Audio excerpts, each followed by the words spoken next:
പരിശുദ്ധമ്മേ, അമ്മേ പരിശുദ്ധമേ, ദൈവമാതാവേ, കൃപാസനത്തിലൂടെ ഞങ്ങളുടെ ദേശത്തിനും അമ്മ മധ്യസ്ഥം തേടി തന്ന എല്ലാ അനുഗ്രഹങ്ങൾക്കും കൃപകൾക്കും ഞങ്ങളിപ്പോൾ ഹൃദയം നിറഞ്ഞ നന്ദി പറയുന്നു. അമ്മേ പരിശുദ്ധമ്മേ, ദൈവമാതാവേ, 2004 ഡിസംബർ 7 ഉച്ചകഴിഞ്ഞ് 2:30 കൃപാസനത്തിൽ സംഭവിച്ച അമ്മയുടെ പ്രത്യക്ഷപ്പെടലിനെ കുറിച്ച് തിരുസഭയ്ക്ക് സമർപ്പിച്ചിരിക്കുന്ന പഠനരേഖകളുടെ മേൽ സഭാത്മകമായ പഠനം ആരംഭിക്കുവാൻ ഞങ്ങൾ പ്രാർത്ഥിക്കുന്നു. അമ്മേ പരിശുദ്ധമേ, ഭൂസ്വർലോകങ്ങളുടെ രാജ്ഞിയായ അങ്ങേയ്ക്ക് ഭൗമസംരക്ഷണത്തിനായി പ്രപഞ്ചപ്രകൃതിയെ തന്നെ തിരുസഭ പ്രതിഷ്ഠിക്കുവാൻ ഈ പ്രത്യക്ഷീകരണം വഴി ഇടയാക്കണമേ. പരിശുദ്ധമേ, ജപമാല മാതാവേ, സകല കൃപാസനം പ്രാർത്ഥനയോടും ചേർത്ത് ഞങ്ങളിപ്പോൾ പ്രാർത്ഥിക്കുന്ന ഈ കുടുംബത്തിന്റെ പ്രത്യേക നിയോഗം മക്കളെ.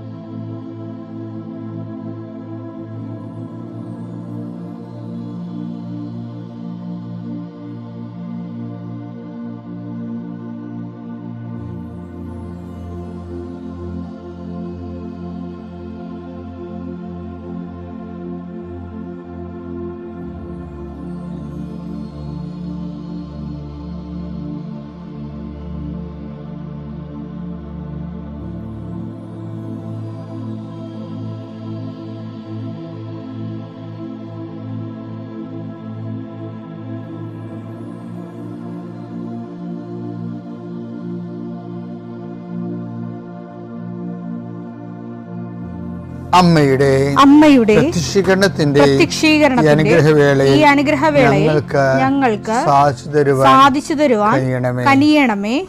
ആമേൻ. വിശ്വാസ പ്രമാണം. സർവശക്തനായ പിതാവും ആകാശത്തിന്റെയും ഭൂമിയുടെയും സൃഷ്ടാവുമായ ദൈവത്തിൽ ഞാൻ വിശ്വസിക്കുന്നു. അവിടുത്തെ ഏകപുത്രനും ഞങ്ങളുടെ കർത്താവുമായ ഈശോമിശിഹായിലും ഞാൻ വിശ്വസിക്കുന്നു. ഈ പുത്രൻ പരിശുദ്ധാത്മാവിനാൽ ഗർഭസ്ഥനായി കന്യകാമറിയത്തിൽ നിന്ന് പിറന്ന് പൊന്തിയോസ് പീലാത്തോസിന്റെ കാലത്ത് പീഡകൾ സഹിച്ച് കുരിശിൽ തറയ്ക്കപ്പെട്ട് മരിച്ച് അടക്കപ്പെട്ട് പാതാളങ്ങളിൽ ഇറങ്ങി മരിച്ചവരുടെ ഇടയിൽ നിന്ന് 3-ാം നാൾ ഉയർത്ത് സ്വർഗത്തിലേക്ക് എഴുന്നള്ളി സർവശക്തിയുള്ള പിതാവായ ദൈവത്തിന്റെ വലതുഭാഗത്തിരിക്കുന്നു. അവിടെ നിന്ന് ജീവിക്കുന്നവരെയും മരിച്ചവരെയും വിധിക്കുവാൻ വരുമെന്നും ഞാൻ വിശ്വസിക്കുന്നു. പരിശുദ്ധാത്മാവിലും ഞാൻ വിശ്വസിക്കുന്നു. വിശുദ്ധ കത്തോലിക്കാ സഭയിലും പുണ്യവാന്മാരുടെ ഐക്യത്തിലും പാപങ്ങളുടെ മോചനത്തിലും ശരീരത്തിന്റെ ഉയർപ്പിലും നിത്യമായ ജീവിതത്തിലും ഞാൻ വിശ്വസിക്കുന്നു. ആമേൻ. സുഖസ്ഥനായ ഞങ്ങളുടെ പിതാവേ, അങ്ങയുടെ നാമം പൂജിതമാകണമേ. അങ്ങയുടെ രാജ്യം വരണമേ. അങ്ങയുടെ തിരുമനസ് സ്വർഗത്തിലെ പോലെ ഭൂമിയിലും ആകണമേ. അന്നു വേണ്ടുന്ന ആഹാരം ഇന്ന് ഞങ്ങൾക്ക് തരണമേ. ഞങ്ങളോട് തെറ്റ് ചെയ്യുന്നവരോട് ഞങ്ങൾ ക്ഷമിക്കുന്നത് പോലെ ഞങ്ങളുടെ തെറ്റുകൾ ഞങ്ങളോടും ക്ഷമിക്കണമേ. ഞങ്ങളെ പ്രലോഭനത്തിൽ ഉൾപ്പെടുത്തരുതേ, തിന്മയിൽ ഞങ്ങൾ രക്ഷിക്കണമേ. ആമേൻ. നന്മ നിറഞ്ഞ മറിയമേ, സ്വസ്തി. കർത്താവ് അങ്ങയുടെ കൂടെ സ്ത്രീകളിൽ അങ്ങ് അനുഗ്രഹിക്കപ്പെട്ടവളാകുന്നു. അങ്ങയുടെ ഉദരത്തിൻ ഫലമായി ഈശോ അനുഗ്രഹിക്കപ്പെട്ടവനാകുന്നു. പരിശുദ്ധ മറിയമേ, തമ്പുരാന്റെ അമ്മേ, പാപികളായ ഞങ്ങൾക്ക് വേണ്ടി ഇപ്പോഴും ഞങ്ങളുടെ മരണസമയത്തും തമ്പുരാനോട് അപേക്ഷിക്കണമേ. ആമേൻ. കർത്താവേ, ഞങ്ങളുടെ മക്കൾക്ക് വേണ്ടി ഞാൻ പ്രാർത്ഥിക്കണേ. നിങ്ങൾ ഇന്ന് കടന്നു പോകുന്ന സങ്കടങ്ങളിൽ നിന്നും രോഗ അരിഷ്ടതകളിൽ നിന്നും കർത്താവ് നിങ്ങളെ സംരക്ഷിക്കാൻ അമ്മ മധ്യസ്ഥം വഹിക്കുകയാണ്. കർത്താവെ, എൻ്റെ വിശുദ്ധ പൗരോഹിത്യത്തെ നീ മഹത്വപ്പെടുത്തിയതിൻ്റെ അടയാളമാണ് 2004 അമ്മയുടെ പ്രത്യക്ഷപ്പെടൽ.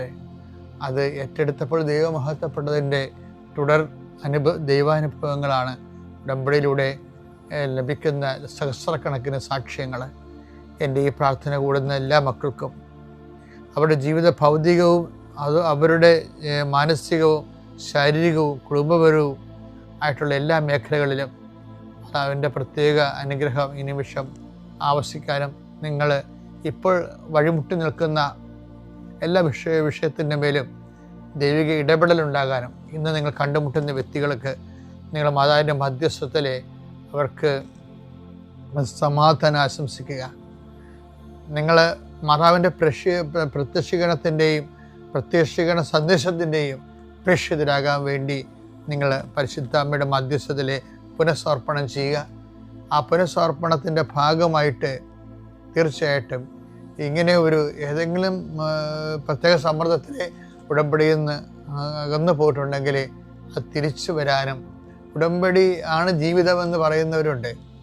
എനിക്കിനി ജീവിതം ഉടമ്പടിയാണ് എന്ന് പറയുന്നത്, അതൊക്കെ കേൾക്കുമ്പോൾ നമ്മൾ ഓർക്കും, നമ്മൾ ചിന്തിച്ചതിനേക്കാളും അമ്മ ഉടമ്പടി തന്നപ്പോൾ ഞാൻ ആലോചിച്ചതിനേക്കാളും എന്തുമാത്രം വലിയ ആഴത്തിലാണ് മനുഷ്യർ അനുഭവിച്ചതെന്ന് ഓർക്കും. കർത്താവേ, അതുപോലെ അനുഭവത്തിൻ്റെ ഒരു പങ്ക് എല്ലാവർക്കും നൽകണമെന്ന് പ്രാർത്ഥിക്കുന്നു. നിങ്ങളുടെ കുഞ്ഞുങ്ങളെ സംബന്ധിച്ച് പ്രാർത്ഥിക്കുന്നു. നിങ്ങളിന്ന് നിങ്ങളുടെ കൂടപ്രഭുക്കളെ സംബന്ധിച്ച് പ്രാർത്ഥിക്കുന്നു. നിങ്ങൾ ആർക്ക് വേണ്ടി പ്രാർത്ഥിക്കുന്നു അവർ ഞാൻ ഈ നിമിഷം പ്രാർത്ഥനയിൽ ഓർക്കുന്നു. നിങ്ങൾ ഈ ആഴ്ച ചെയ്തു തീർക്കേണ്ട കാര്യങ്ങൾ, ഈ മാസം ചെയ്തു തീർക്കേണ്ട കാര്യങ്ങൾ, നിങ്ങൾക്ക് പറ്റത്തില്ലെന്ന് നിങ്ങൾക്ക് തോന്നിപ്പോയിട്ട് ഇതെങ്ങനെ ചെയ്ത് ഒപ്പിക്കും അവസാനിപ്പിക്കുമെന്ന് വിഷമിക്കുന്ന വിഷയത്തിൻ്റെ മേൽ ഇന്ന് പരിശുദ്ധമ്മ നിങ്ങൾ അനുഗ്രഹിക്കട്ടെ. എൻ്റെ കർത്താവിൻ്റെ ഉന്നതമായ നാമത്തിൽ മാരക രോഗങ്ങളിലും തീരെ ശാരീരികമായ വേദനകളിലും ഉറക്കമില്ലാത്തവർ, പ്രഷർ രോഗികൾ, ഷുഗർ രോഗികൾ, ശരീരം മുഴുവൻ ഊത്തറുള്ളവർ, ത്വക്ക് രോഗികൾ, കർത്താവേ നിൻ്റെ വിശുദ്ധമായ രക്തത്താൽ അവരെ കുളിപ്പിക്കണമെന്ന് പ്രാർത്ഥിക്കുന്നു. നിൻ്റെ വിശുദ്ധമായ രക്തത്താൽ ഈ പ്രാർത്ഥനയിൽ പങ്കെടുക്കുന്നവർ, മറ്റുള്ളവരെ ഈ പ്രാർത്ഥന കേൾക്കുമ്പോൾ അവർ നിങ്ങൾ ആരെക്കുറിച്ചെങ്ങാണ് ഓർക്കുന്നത് അവരുടെ മേലെല്ലാം കർത്താവിൻ്റെ ആശ്വാസത്തിൻ്റെയും സൗഖ്യത്തിൻ്റെയും ശക്തിയുടെയും കൃപയുണ്ടാകട്ടെ പ്രാർത്ഥിക്കുന്നു. ഇന്നത്തെ ദിവസത്തിൻ്റെ മുഴുവൻ ചൈതന്യം ഈ മാസം മുഴുവനും നിറഞ്ഞു നിൽക്കാൻ എൻ്റെ കർത്താവിൻ്റെ ഉന്നതമായ നാമത്തിൽ, സഭയുടെ അധികാരത്തിൽ, കുരിശടയാളത്തിൽ, ദൈവശക്തിയാൽ നിൻ്റെ എല്ലാ നിയോഗങ്ങളും കർത്താവെടുക്കുകയും നിവർത്തിക്കുകയും മാതാവിൻ്റെ പ്രത്യക്ഷീകരണത്തിൻ്റെ വലിയ വിലപിടിപ്പുള്ള സാക്ഷിയായി ദൈവം നിന്നെ മാറ്റുകയും ചെയ്യട്ടെ. നിത്യം പിതാവും പുത്രനും പരിശുദ്ധാത്മാശ്വരേശ്വരൻ നയിക്കുവാമേ. എൻ്റെ പ്രിയപ്പെട്ടവർ, നമ്മൾ ചെറിയ നോൻപ് കാലത്തിലൂടെയാണ് പോകുന്നത് അല്ലേ? ക്രിസ്മസിന് ഒരുക്കമായിട്ട് പശ്ചാത്താപത്തിൻ്റെ ഒരു ദിവസമാണ്, പ്രായശ്ചിത്തത്തിൻ്റെ കാലമാണ്, സ്വയം വിശുദ്ധീകരിച്ച് ക്രിസ്തുവിന് വേണ്ടി ഒരുങ്ങാനുള്ള ഒരു കാലഘട്ടമാണ്. അത് മറക്കരുതേ. ഇപ്പം നിങ്ങളുടെ മനസ്സിൽ കൊണ്ടുവരാൻ ഉദ്ദേശിക്കുന്നത്, അതായത് ഇപ്പം അനുതപിച്ചാൽ നീ അനുഗ്രഹം പ്രാപിക്കും. ഇപ്പം കർത്താവിൻ്റെ വെളിപാടുകളെ അനുഗ്രഹത്തെ അനുതാപമായിട്ടാണ് കണക്ട് ചെയ്തിരിക്കുന്നത്. യേശയ്യാ 1:19 അനുസരിക്കാൻ സന്നദ്ധരെങ്കിൽ നിങ്ങൾ ഐശ്വര്യം ആസ്വദിക്കും. അതിൻ്റെ മുകളിലുള്ളതാണ് 1:18 വായിച്ചു. കർത്താവ് അരുൾ ചെയ്യുന്നു, വരുവിൻ നമുക്ക് രമ്യതപ്പെടാം. അപ്പൊ അനുതപിച്ചാൽ നിങ്ങളെ അനുഗ്രഹം പ്രാപിക്കും, ഐശ്വര്യം പ്രാപിക്കും. അപ്പൊ ബൈബിളിൽ അനുതാപത്തിനെയും അനുഗ്രഹത്തിനെയും കൂടി കൂട്ടിക്കെട്ടിരിക്കുകയും, അനുതാപമാവുന്ന കുതിര വലിച്ചോണ്ട് വരണ ഒരു ചരക്കാണ് അനുഗ്രഹം എന്ന് വേണേ രസമായിട്ട് പറയാം. പക്ഷെ ഒരു പ്രോബ്ലം ഉള്ളത് വെച്ച് കഴിഞ്ഞാൽ അങ്ങനെ അനുതാപം വലിച്ചോണ്ട് വരണതല്ല. കാര്യം അനുതാപം പോലും ദൈവമാണ് തരേണ്ടത്. അനുതാപം നമുക്ക് അനുഗ്രഹം നൽകുന്നു, പക്ഷെ അനുതാപം ആര് തരും? ദൈവം തരണം. അതാണ് പുതിയ നിയമത്തിൻ്റെ കാഴ്ചപ്പാട്. അനുതാപം ദൈവം നൽകുന്നു. വിജാതിയർക്ക് ദൈവം ജീവപ്രാപ്തിക്കുള്ള അനുതാപം നൽകി. അവിടെ പുസ്തകം 11:18 ജീവനിലേക്ക് നയിക്കുന്ന അനുതാപം വിജാതിയർക്കും ദൈവം പ്രദാനം ചെയ്തിരിക്കുന്നു എന്ന് പറഞ്ഞുകൊണ്ട് അവർ ദൈവത്തെ മഹത്വപ്പെടുത്തി. അപ്പൊ അവിടെ അനുതാപം നൽകുന്ന ആരാണ്? ദൈവമാണ്. അനുദപിച്ചാൽ നീ അനുഗ്രഹം പ്രാപിക്കുമെന്ന് പറയണത് അനുഗ്രഹം അനുതാപത്തിൽ നിന്ന് വരുന്നുവെന്ന് പറഞ്ഞാലും ഈ അനുതാപം എവിടുന്ന് വരുന്നു? ദൈവത്തിൽ നിന്ന് വരുന്നു. ഇത് പറയുമ്പോൾ ഇതെന്താ പ്രത്യേകിച്ചിരിക്കണമെന്ന് തോന്നും. ഇതെല്ലാം അറിയാവുന്നതല്ലേ എന്ന്. പക്ഷെ നിങ്ങൾക്ക് അറിയാൻ പാലാത്ത കാര്യമാണിത്. കാര്യം എന്താണ്? ചെറിയ അണ്ണന്മാർക്ക് ഒരു അനുതാപം തോന്നത്തില്ല. ഒരു അനുതാപം തോന്നിയ ചിലർക്ക് എന്തെല്ലാമൊക്കെ അവർ ദൈവത്തിന് നിരക്കാത്ത കാര്യങ്ങൾ ചെയ്താലും അപ്പോൾ അവർക്ക് അനുതാപം തോന്നത്തില്ല. ചിലർക്ക് ചില്ലറ കാര്യങ്ങൾ തന്നെ തെറ്റിപ്പോയാൽ ഭയങ്കര അനുതാപം തോന്നും. എന്താ കാര്യം? അനുതാപം ദൈവം തരണത് കൊണ്ടാണ്. അനുതാപം നമുക്ക് തോന്നാത്ത എന്തുകൊണ്ടാ? നമുക്ക് അനുതാപം കിട്ടാത്ത കൊണ്ടാ, ദൈവം തരാത്തത് കൊണ്ടാ.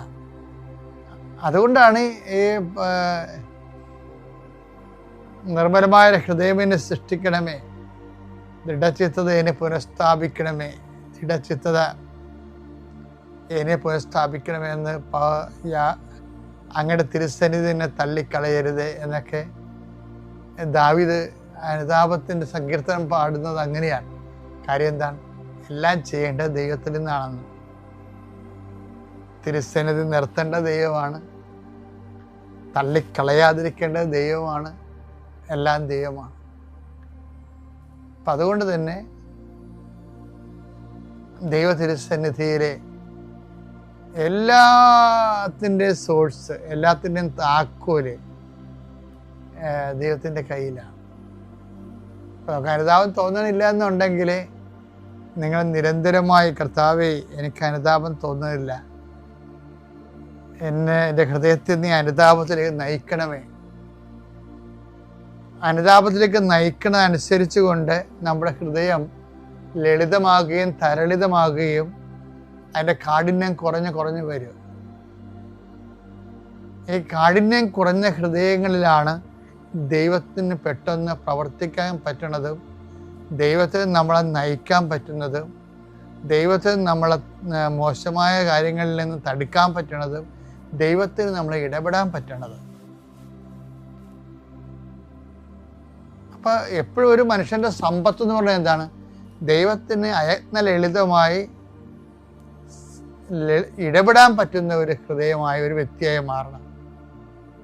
പ്രാർത്ഥിക്കാൻ, കർത്താവേ അങ്ങക്ക് ഇടപെടാൻ പറ്റിയ ഒരു വ്യക്തിയായി, എൻ്റെ ഇഷ്ടാനിഷ്ടങ്ങളുടെ അപ്പുറത്തേക്ക് അങ്ങയുടെ ഇഷ്ടം ഏറ്റെടുക്കാൻ വലിയ ഭാരം ഒന്നും കൂടാതെ ലളിതമായി അങ്ങയുടെ ഇഷ്ടം നിറവേറ്റാനും, കഠിനമാണെങ്കിലും സന്തോഷത്തോടെ അത് സ്വീകരിക്കാനും ഒരുക്കപ്പെട്ട ഹൃദയം. നമുക്ക് കഴിഞ്ഞ ദിവസം കണ്ടിട്ടില്ലേ? ദൈവത്തോട് ചോദിക്കണത് എന്താണ്? ഒരുക്കമുള്ളൊരു ഹൃദയം എനിക്ക് തരണമേ. സങ്കീർത്തനം 119:32. ഒരുക്കമുള്ള ഹൃദയം അങ്ങ് എനിക്ക് തരുമ്പോൾ ഞാൻ അങ്ങയുടെ പ്രമാണങ്ങളുടെ പാതയിൽ ഉത്സാഹത്തോടെ ചരിക്കും. ഇത് നിസ്സാരമല്ല കേട്ടോ, ഞാൻ പറഞ്ഞത് തന്നെ ഈ പറഞ്ഞിരിക്കണത്. അതായത് പ്രമാണങ്ങളുടെ പാതയിൽ ചരിക്കുമെന്നല്ല പറയണത്. അങ്ങയുടെ വചനത്തിൻ്റെ പാതയിൽ ഞാൻ ഉത്സാഹത്തോട് ചരിക്കും. എപ്പോഴാണ്? അങ്ങയെ ഉൾക്കൊള്ളാനും, അങ്ങയുടെ വചനം സ്വീകരിക്കാനും, വചനം അനുസരിക്കാനും, അങ്ങയുടെ വചനത്തിൻ്റെ വഴികളിലൂടെ ജീവിതം നയിക്കപ്പെടാനും എനിക്ക് ഒരുക്കമുള്ള ഒരു ഹൃദയം നൽകുന്നതാണ് ഉത്സാഹത്തോടെ ചരിക്കാൻ സഹായിക്കുന്നത്. അപ്പം ഒരുക്കമുള്ള ഹൃദയം ആര് തരണം? ദൈവം തരണം. അപ്പം ദൈവാനുഗ്രഹം കുറയുന്നുണ്ടോ? പ്രാർത്ഥന കുറയുന്നുണ്ടോ? പശ്ചാത്താപം കുറയുന്നുണ്ടോ? അനുതാപം കുറയുന്നുണ്ടോ? എങ്കിൽ ഒരുക്കമുള്ള ഹൃദയത്തിന് വേണ്ടി ഈ നോൻപ് കാലത്ത് നമുക്ക് പ്രാർത്ഥിക്കാം. പേര് സിന്ധു ഗിരീഷ്. ഞാൻ കൊല്ലം ജില്ല പുനലൂരിൽ നിന്ന് വരുന്നു. ഞാൻ ഉടമ്പടി എടുത്തത് 2023 മെയ് 27 ഇത് എൻ്റെ രണ്ടാമത്തെ സാക്ഷിയാണ്.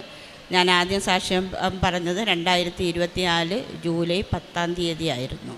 എനിക്ക് ആദ്യം തന്നെ അമ്മ ഒരുപാട് അനുഗ്രഹങ്ങൾ തന്നു. ഞാൻ ഉടമ്പടി എടുത്ത് പോയ പിറ്റേ ദിവസം മുതൽ അമ്മ എനിക്ക് ഒരുപാട് അനുഗ്രഹങ്ങൾ തന്നു.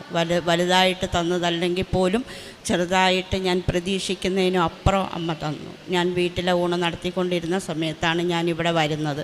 അപ്പോൾ അമ്മയോട് ഞാൻ പറഞ്ഞു, അമ്മ എനിക്ക് ഡെയിലി ഒരു 25 ഊണ് തരണേ എന്ന് പറഞ്ഞു.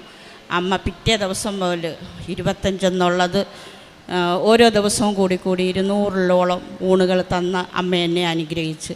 അങ്ങനെ ഇരിക്കെ എനിക്ക് ഗൾഫിൽ പോകാൻ ചാൻസ് വന്നു. ഞാൻ ഗൾഫിൽ പോയി. അവിടുന്ന് വന്നാണ് ഞാൻ അമ്മയോട് സാക്ഷ്യം പറഞ്ഞത്. ഇപ്പം ഞാൻ സാക്ഷ്യം പറയാൻ വന്നത്, എനിക്ക് ഒരു അസുഖം ഉണ്ടായിരുന്നു. അത് രക്ഷപ്പെട്ടതിന് നന്ദി പറയാൻ വേണ്ടിയാണ് ഞാൻ അമ്മയുടെ അടുത്ത് ഇപ്പോൾ സാക്ഷ്യം പറയാൻ വന്നത്. ഞാൻ ഗൾഫിൽ നിന്ന് വന്നപ്പോൾ ഒരു ചെറിയ അസ്വസ്ഥതയും കാര്യങ്ങളുമായിട്ട് ഒരു ചെക്കപ്പിന് പോയതാണ്. അവിടെ 2 വർഷത്തെ മെഡിക്കൽ വിസ എടുക്കാൻ വേണ്ടി മെഡിക്കൽ ഉണ്ടായിരുന്നു. അപ്പം നാട്ടിൽ വന്നൊന്ന് ചെക്കപ്പ് നടത്തിയിട്ട് പോകാമെന്നും പറഞ്ഞ് വന്നതാണ്. അപ്പോൾ വന്ന് എക്കോയും എല്ലാം എടുത്ത് നോക്കിയപ്പോൾ എനിക്ക് ഹാർട്ടിന് ചെറിയ ബ്ലോക്കുണ്ട്. അപ്പം അത് ആൻജിയോഗ്രാം ചെയ്ത് നോക്കണം. അപ്പോൾ അത് എത്രത്തോളം ബ്ലോക്ക് ഉണ്ടെന്ന് അന്നേരേ അറിയാൻ പറ്റത്തുള്ളൂ. അപ്പോൾ ആ കൂട്ടത്തിൽ തന്നെ ആൻജിയോപ്ലാസ്റ്റി ചെയ്യണം എന്ന് പറഞ്ഞു. ഒരു ഹോസ്പിറ്റലിൽ കാണിച്ച് ഡോക്ടർ പറഞ്ഞ പോലെ തന്നെ അടുത്ത ഹോസ്പിറ്റലിൽ പോയി കാണിച്ചപ്പോഴും അതുപോലെ തന്നെ പറഞ്ഞു. അങ്ങനെ ഇരുന്നു. ഞാനിവിടെ വന്നു. അച്ഛനെ കണ്ടില്ല, അല്ലാതെ തന്നെ അവിടെ ഇരുന്ന് പ്രാർത്ഥിച്ച് ഒരാളെ ഉടമ്പടി എടുക്കാൻ ഞാൻ കൊണ്ടുവന്നതായിരുന്നു. അവർക്ക് ഉടമ്പടി എടുപ്പിച്ച് മേളിൽ അവരിരുന്ന സമയത്ത് ഞാൻ താഴെ ഇരുന്നപ്പോൾ അച്ഛനിങ്ങനെ വരുന്നു, എല്ലാവരും മാറി നിൽക്കണമെന്ന് വന്നൊരു സിസ്റ്റർ പറയുന്നു. എല്ലാവരും മാറി 2 സൈഡിലോട്ട് നിൽക്കുന്നു. അച്ഛൻ വന്നൊരു വീൽ ചെയറിൽ ഇരുന്ന ഒരു അപ്പച്ചനെ തൈലം പൂശി പ്രാർത്ഥിക്കുന്ന ഞാൻ കണ്ടു. അങ്ങനെ ഞാൻ അവിടെ സ്റ്റെപ്പിൻ്റെ അവിടെ തന്നെ അങ്ങനെ നിന്നപ്പോൾ കാണാം എല്ലാവരും 2 സൈഡിൽ നിന്ന് അച്ഛൻ ഇങ്ങനെ കൈ തൊട്ട് ഓരോരുത്തരെ പ്രാർത്ഥിച്ചപ്പോൾ എനിക്ക് പെട്ടെന്ന് തോന്നിയോ ഞാനും ചെന്ന് അച്ഛൻ്റെ അടുത്തോട്ടൊന്ന് ചെല്ലാം എന്ന് വിചാരിച്ച് ഞാൻ ഓടി ഏറ്റവും ഫ്രണ്ടിൽ വന്ന് നിന്നു. ഞാനങ്ങനെ അച്ഛനൊന്ന് വിളിക്കണമെന്ന് പ്രതീക്ഷിച്ചോ എടുത്തോ ഒന്നും അല്ല ഞാൻ വന്നത്. പക്ഷേ അച്ഛൻ എൻ്റെ അടുത്ത് വന്നപ്പം ഞാൻ അറിയാതെ എങ്ങനെയാണെന്ന് ഇപ്പോഴും എനിക്കത് വിശ്വസിക്കാൻ പറ്റുന്നില്ല. ഞാൻ അച്ഛോന്നൊന്ന് വിളിച്ചു. പെട്ടെന്ന് അച്ഛൻ അവിടെ നിന്നിട്ട് എന്ത് പറ്റിയെന്ന് ചോദിച്ചു. അപ്പം ഞാൻ അച്ഛനോട് പറയുന്നെങ്കിലും ഞാൻ കരഞ്ഞുകൊണ്ടാണ് പറയുന്നത്, അച്ഛൻ എനിക്കിങ്ങനെ ഒരു അസുഖമുണ്ട്, ഓപ്പറേഷൻ ചെയ്യണമെന്നാണ് പറയുന്നത് എന്ന് പറഞ്ഞിട്ട് ഞാനങ്ങ് കരയാണ്. അച്ഛൻ ഏതാണ്ട് ഒരു 3 മിനിറ്റോളം എൻ്റെ നെഞ്ചത്ത്, അതെനിക്കിപ്പോഴും വിശ്വസിക്കാൻ പറ്റുന്നില്ല. അത്രയും തിരക്കുള്ള ഒരച്ഛൻ നിന്ന് പ്രാർത്ഥിച്ച് തലയിലും പിടിച്ചിട്ട് അച്ഛനങ്ങ് പോയി. അപ്പം ഞാൻ എന്നും തൈലം നെഞ്ചത്ത് പുരട്ടി പ്രാർത്ഥിച്ചിട്ട് കിടക്കുമായിരുന്നു. അപ്പോൾ ഇനി ചെന്ന് ആൻജിയോഗ്രാം എടുത്ത് നോക്കുമ്പോൾ എനിക്ക് ഒരു കുഴപ്പമില്ല എന്നുണ്ടെങ്കിൽ അമ്മയുടെ അടുത്ത് വന്ന് സാക്ഷ്യം പറയാമെന്ന് പറഞ്ഞിരുന്നു. അങ്ങനെ എൻ്റെ മോൻ സ്ഥലത്തില്ലായിരുന്നു. അപ്പോൾ അവൻ വന്നപ്പം പോയി ആൻജിയോഗ്രാം എടുത്ത് നോക്കിയപ്പം എനിക്ക് ഒരു കുഴപ്പമില്ല. എനിക്ക് 4 സൈസ് ഹാർട്ടിൻ്റെ ഗുളിക തന്ന് കഴിച്ചുകൊണ്ടിരിക്കുമായിരുന്നു. അപ്പോഴും ഞാൻ ഡോക്ടറിൻ്റെ അടുത്ത് ഞാൻ കൈ കയറി പിടിച്ചിട്ട് ചോദിച്ചു, എനിക്കെന്ത് അസുഖമൊന്നുമില്ലേ? അപ്പോൾ എന്നോട് ചോദിച്ചു, എന്ത് അസുഖം വേണമായിരുന്നോ എന്ന് ചോദിച്ചു. ഞാൻ പറഞ്ഞില്ല, എനിക്കത് വിശ്വസിക്കാൻ പറ്റുന്നില്ല. 2 ഹോസ്പിറ്റലിലും അസുഖം ഉണ്ടെന്ന് പറഞ്ഞു വിട്ടു, ഇപ്പോൾ ഒന്നുമില്ല എന്ന് പറഞ്ഞതുകൊണ്ടാണ്. ഞാൻ പറഞ്ഞില്ല, ഒന്നുമില്ല, മരുന്നുകളെല്ലാം നിർത്താം എന്ന് പറഞ്ഞ് എല്ലാ മരുന്നും നിർത്തി. അങ്ങനെ എനിക്കൊരു രോഗസൗഖ്യം തന്ന് എന്നെ സുഖപ്പെടുത്തി. അതിന് അമ്മയ്ക്ക് 1000 നന്ദി. രണ്ടാമത്തെ സാക്ഷ്യം, 7 വർഷം കൊണ്ട് എനിക്കൊരു കേസുണ്ടായിരുന്നു കോടതിയിൽ. അത് ഞാനിപ്പോൾ ഇവിടാണ് ഞാനത് പറയുന്നത്. എൻ്റെ വീട്ടിലോ എൻ്റെ ബന്ധുക്കൾക്കോ എൻ്റെ സുഹൃത്തുക്കൾക്കോ ആർക്കും അറിയില്ല. ഞാനത് ഒറ്റയ്ക്ക് കൈകാര്യം ചെയ്തു. ഒരു ചെക്ക് കേസായിരുന്നു. ഒരാളുടെ കയ്യിൽ നിന്ന് 1 ലക്ഷം രൂപ വാങ്ങിച്ചു. സമയത്ത് കൊടുക്കാൻ പറ്റാത്തതുകൊണ്ട് ഒരു ചെക്ക് കൊടുത്തിട്ടുണ്ടായിരുന്നു. ഒന്നും എഴുതിയല്ല കൊടുത്തത്. അപ്പോഴവരത് സമയത്ത് കിട്ടാത്തത് കൊണ്ട് അവർ 1 ലക്ഷം എന്നുള്ളതിന് 5 ലക്ഷം എഴുതി കേസാക്കി. ഞാൻ അറിഞ്ഞില്ല, ഞാൻ സ്ഥലത്തില്ലാത്തത് കൊണ്ട് എൻ്റെ പേര് ഇങ്ങനെ കോടതിയിൽ നിന്ന് വരുന്നു ഒന്നും ഞാൻ അറിഞ്ഞില്ല. അങ്ങനെ ഒരു ദിവസം ഒരു വാട്സപ്പിലൊരു മെസ്സേജ് വന്നു. അങ്ങനെ ഞാൻ അവിടുന്ന് വന്നു ഇവിടെ അഡ്വക്കേറ്റിനെ കണ്ട് സംസാരിച്ചപ്പോൾ അത് ജാമ്യം എടുക്കേണ്ട വരെ ഒരു കേസായി കിടക്കുവാണ്, വാറണ്ടായി കിടക്കുവാന്ന് പറഞ്ഞു. ഞാൻ ഒറ്റയ്ക്ക് കൈകാര്യം ചെയ്തു. കാരണം മോൻ നാട്ടിലില്ല, അവനോട് ആരോടും പറഞ്ഞില്ല. ഞാൻ നേരെ ഇവിടെ വന്നു. ഗൾഫിൽ നിന്ന് വന്നതിൻ്റെ പിറ്റേ ദിവസം ഇവിടെ വന്നു. അവിടെ ഉടമ്പടി പുതുക്കാൻ വന്നതല്ല, ഇത് അച്ഛനെ ഒന്ന് കാണണം ഇതുപോലാണെന്നും പറഞ്ഞ് വാട്സപ്പിൽ ഞാൻ അവിടെ കാണിച്ച്. ഇപ്പോൾ പറഞ്ഞില്ല, ഉടമ്പടി പുതുക്കണമെന്ന് പറഞ്ഞു. കാരണം ഞാൻ പോയിട്ട് 8 മാസമായിരുന്നു. 8 മാസം കൊണ്ട് ഉടമ്പടി പുതുക്കാതിരുന്നത് കൊണ്ട് ഉടമ്പടി പുതുക്കണമെന്ന് പറഞ്ഞു. അപ്പോൾ ഇവിടെ സമയം കഴിഞ്ഞു. പെട്ടെന്ന് പിന്നെ മാനേജറെ കാണാൻ പറഞ്ഞു. മാനേജറിൻ്റെ അടുത്ത് ചെന്നപ്പം എനിക്ക് ഉടമ്പടി പുതുക്കാൻ സാർ എഴുതി തന്നു. അങ്ങനെ ഉടമ്പടി പുതുക്കി അച്ഛനെ കാണാനുള്ള എഴുതി തന്നു. അച്ഛൻ പ്രാർത്ഥിച്ച് പേപ്പർ ഞാൻ പോയി ഫോട്ടോസ്റ്റാറ്റ് എടുത്തുകൊണ്ട് വന്നെല്ലാം കൊടുത്തു. അച്ഛൻ പ്രാർത്ഥിച്ച് എനിക്ക് തിരികെ തന്ന് അമ്മയിലുള്ള വിശ്വാസത്തിൽ ഞാൻ ഒറ്റയ്ക്ക് കോടതിയിൽ പോയി. ഒറ്റയ്ക്ക്, ഒരു മനുഷ്യൻ്റെ സഹായം ഇല്ലാതെ ഞാൻ പോയി. എന്നെ 2 പേരെ അഡ്വക്കേറ്റ് എന്നെ ഇടപാട് ചെയ്തു. 2 പേരെ നിർത്തി ജാമ്യം എടുത്തു. അത് കഴിഞ്ഞതിന് ശേഷം പിന്നെ 5 മാസമേ ആയുള്ളൂ മൊത്തത്തിൽ. അത് 2 തവണ എന്നെ കോടതിയിൽ കേസിൻ്റെ അവധിക്ക് വിളിച്ചു, അവർ മാറ്റിവെച്ചു. കഴിഞ്ഞ മാസം 5-ാം തീയതി കഴിഞ്ഞപ്പം അവരുടെ അഡ്വക്കേറ്റ് വിളിച്ചിട്ട് പറയുന്നു, നിങ്ങളുടെ കേസ് പിൻവലിക്കുന്നു. കാരണം എനിക്കെതിരെ കൊടുത്ത കക്ഷി പറഞ്ഞു ആ ചേച്ചി ഒരു പാവമാണ്, അവരുടെ എന്തോ ഒരു സാഹചര്യം കൊണ്ട് അവർക്ക് ആ പൈസ തരാൻ പറ്റിയില്ല. അത് പക്ഷേ അന്നത്തെ ഒരു സാഹചര്യത്തിൽ ഞാനും ഇങ്ങനെ ചെയ്തു പോയി. ഇനി ആ ചേച്ചിയെ കോടതിയിൽ കയറ്റരുത്, അതുകൊണ്ട് ആ കേസ് പിൻവലിക്കണം. ചേച്ചിയെ വിളിച്ചിട്ട് ചോദിക്കണം ചേച്ചിക്ക് എന്ത് തരാൻ പറ്റും എന്ന് ചോദിക്കും. അത് നമുക്ക് വിട്ടു തന്ന്. ഇപ്പം ഞാൻ പറഞ്ഞു 5 ലക്ഷത്തിൻ്റെ ചെക്കാണ് അവർ എഴുതി കൊടുത്തത്, എനിക്ക് അത്രയും കൊടുക്കാൻ പറ്റില്ല, 1 ലക്ഷം രൂപയാണ് ഞാൻ കൊടുക്കാനുള്ളത്, അത് ഞാൻ കൊടുക്കും എന്ന് പറഞ്ഞു. അതിനും അവർ സമ്മതിച്ചു. 5 ലക്ഷം രൂപയുടെ ചെക്ക് ഞങ്ങൾക്ക് തിരിച്ചു തന്നു. അന്ന് ഞാൻ അമ്മയിൽ മാത്രം വിശ്വസിച്ചാണ്, അമ്മയെ മാത്രം കൂട്ടുപിടിച്ചാണ് പോയത്. പോകുമ്പം ഞാൻ ഉടമ്പടി തൈലവും പത്രവും ഉപ്പും എല്ലാം ആയിട്ടും എൻ്റെ ധൈര്യത്തിന് കൂടെ ആരെയും കൂട്ടിയില്ല. പോയി അവിടെ ഇരിക്കുന്നവർക്കും ഞാൻ പത്രം കൊടുത്തിട്ടുണ്ട്. അങ്ങനെ വന്നു, അമ്മ അങ്ങനെ ഒരു അനുഗ്രഹം തന്നു, അമ്മ എന്നെ അനുഗ്രഹിച്ചു, ആ കേസ് പിൻവലിച്ചു. ഇനി ഞാൻ പറയുന്ന ഈ സാക്ഷ്യത്തിലോടായിരിക്കും മറ്റുള്ളവരറിയുന്നത്. ഇത് ഞാൻ ആരോടും ഷെയർ ചെയ്യാത്ത കാര്യമാണ്. ഇതാണ് എൻ്റെ 2ാമത്തത്. ഇനി 3ാമത്തത്, 7.5 വർഷം കൊണ്ട് വാടകയ്ക്ക് താമസിക്കുമായിരുന്നു. 5 സെൻറ്റ് സ്ഥലവും വീടും ഉണ്ടായിരുന്നു. ഇച്ചിരി ബാധ്യതയൊക്കെ വന്നപ്പോൾ അത് വിറ്റു.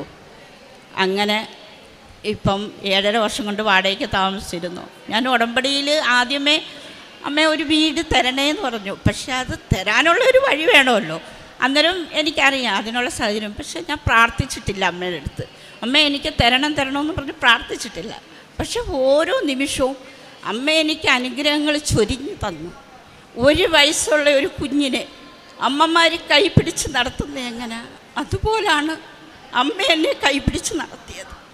ഒരുപാട് വീടില്ലാത്ത ദുഃഖമില്ല, സ്ഥലമില്ലാത്ത ദുഃഖമില്ല, ഒന്നുമില്ല.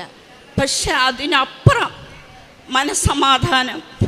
നമ്മൾ ഒരു കാലെടുത്ത് വെച്ചാൽ അവിടെ അമ്മയുണ്ട് എന്നൊരു തോന്നൽ. വീട് നിറഞ്ഞ് അമ്മ നിൽക്കുകയാണ്. നമ്മുടെ കുടുംബത്ത് എല്ലാവിധ ഐശ്വര്യങ്ങളും എല്ലാം തരും. എനിക്ക് ഹസ്ബൻഡില്ല, 5 വർഷമായി മരിച്ചു പോയിട്ട്. ഒരു മോനും മരുമോളും കുഞ്ഞുമുണ്ട്. സന്തോഷമായിട്ട് ജീവിക്കണം, ആ ഒരു ആഗ്രഹം മാത്രമേ ഞാൻ അമ്മയോട് പറഞ്ഞിട്ടുള്ളൂ. ഉടമ്പടിയിൽ വെച്ചപ്പം വീട് വേണോ അമ്മ, ഒരു വീട് തരണേ എന്നൊക്കെ പറഞ്ഞു വെച്ചു. പക്ഷെ ഞാൻ പ്രാർത്ഥിച്ചിട്ടില്ല. അത് അമ്മ തരും എന്നൊരു വിശ്വാസം എനിക്കുണ്ടായത് കൊണ്ടായിരിക്കാം എനിക്കങ്ങനെ തോന്നിയത്. അങ്ങനെ ഓരോ പ്രാവശ്യം ഉടമ്പടി പുതുക്കുമ്പോഴും ഞാനത് വെക്കുന്നുണ്ട്, പക്ഷെ ഞാനത് പ്രാർത്ഥിച്ചില്ല. അങ്ങനെ 2-3 മാസത്തിന് മുമ്പ് എനിക്ക് തന്നെ അങ്ങ് സ്വയം തോന്നി, 7 വർഷമൊക്കെ കഴിഞ്ഞല്ലോ വാടകയ്ക്ക് താമസിക്കാൻ തുടങ്ങിയിട്ട്, അപ്പോൾ നമുക്ക് ഇനിയെങ്കിലും ഒരു വീട് വേണ്ടേ. അപ്പോൾ അമ്മയോട് പറഞ്ഞു, അമ്മ സമയമായില്ലയോ ഞങ്ങൾക്കൊരു വീട് തരാനെന്ന്. അങ്ങനെ പറയുന്നേ അല്ലാതെ അമ്മ ഒരു തരത്തിലും അമ്മ എന്താ തരാത്ത എന്നൊന്നും ഞാൻ ചോദിക്കാറില്ല. അങ്ങനെ ഇരിക്കുക. കഴിഞ്ഞ ആഴ്ചയിൽ 5 സെൻറ്റ് സ്ഥലം പോയെടുത്ത് അമ്മ 15 സെൻറ്റ് സ്ഥലം തന്ന് അനുഗ്രഹിച്ച്. കഴിഞ്ഞ ആഴ്ചയായിരുന്നു അത് രജിസ്റ്റർ ചെയ്ത്. അതുകൂടെ കഴിഞ്ഞിട്ട് വന്ന് അമ്മയുടെ അടുത്ത് വന്ന് ഈ 3 കാര്യങ്ങൾ കൂടെ സാക്ഷ്യം പറയാമെന്ന് വിചാരിച്ചു. പിന്നെ ഒന്ന് പറയാൻ മോൻ്റെ ജോലിക്കയറ്റമാണ്. അത് ഇവിടെ പറയാം, മോൻ മർച്ചൻ്റ് നേവിയിലാണ്. അവന് കിട്ടിയ അനുഗ്രഹങ്ങളും കാര്യങ്ങളും അത് ഇപ്പം മോനില്ലാത്തത് കൊണ്ട് അത് പറയാൻ പറ്റത്തില്ലെന്ന് പറഞ്ഞു. പിന്നെ ഒരുപാടെന്ന് പറഞ്ഞാൽ എനിക്ക് പറഞ്ഞറിയിക്കാൻ പറ്റാത്ത അത്രത്തോളം അനുഗ്രഹം ഓരോരോ ചെറിയ കാര്യത്തിനും. എനിക്ക് ഗൾഫിൽ നിന്ന് വന്നു കഴിഞ്ഞപ്പോൾ ഞാനിവിടെ വന്ന് പ്രാർത്ഥിച്ച്, അമ്മ എനിക്ക് ഒരു ജോലി വേണം. ഞാൻ വീട്ടിൽ ഊണ് നടത്തി ഹോട്ടലിൽ നടത്തി ഇരുന്ന സമയത്താണ് ഗൾഫിലോട്ട് പോയത്. അവിടെ ഒരു 5 വയസ്സുള്ള ഒരു കുഞ്ഞിനെ നോക്കാൻ വേണ്ടിയിട്ടാണ് പോയത്, എൻ്റെ കൂട്ടുകാരിയുടെ കൊച്ചുമോളെ നോക്കാൻ. അവിടെ ഇരുന്നപ്പോഴാണ് ഇങ്ങനെയുള്ള അസുഖവും ഇങ്ങനെ ഒരു കേസിൻ്റെ ഒക്കെ ആയിട്ട് എനിക്ക് തിരിച്ചു വരേണ്ടി വന്നത്. അപ്പോൾ ഇവിടെ നമ്മളോട് പ്രാർത്ഥിച്ച്, അമ്മ എനിക്കൊരു ജോലി വേണം, എനിക്കത് കിട്ടണം എന്ന് പ്രാർത്ഥിച്ച്. ഞാൻ ഒരു വ്യാഴാഴ്ച ഇവിടെ വന്ന് പ്രാർത്ഥിക്കുന്നു. പിറ്റേ വ്യാഴാഴ്ച എന്നെ ഒരു ഹോസ്റ്റലിൽ നിന്ന് വിളിക്കുന്നു, ജോലിക്ക് ഞാൻ പോകുന്നു. അന്നേരം ഞാൻ പ്രാർത്ഥിച്ചു, എല്ലാ മാസവും ഞാൻ അമ്മയുടെ അടുത്ത് വന്നിരിക്കാം എന്ന് പറഞ്ഞു. എല്ലാ മാസവും ശമ്പളവും വാങ്ങിച്ച് ഞാൻ അമ്മയുടെ അടുത്ത് വരും, ഇവിടെ വന്നിരിക്കും.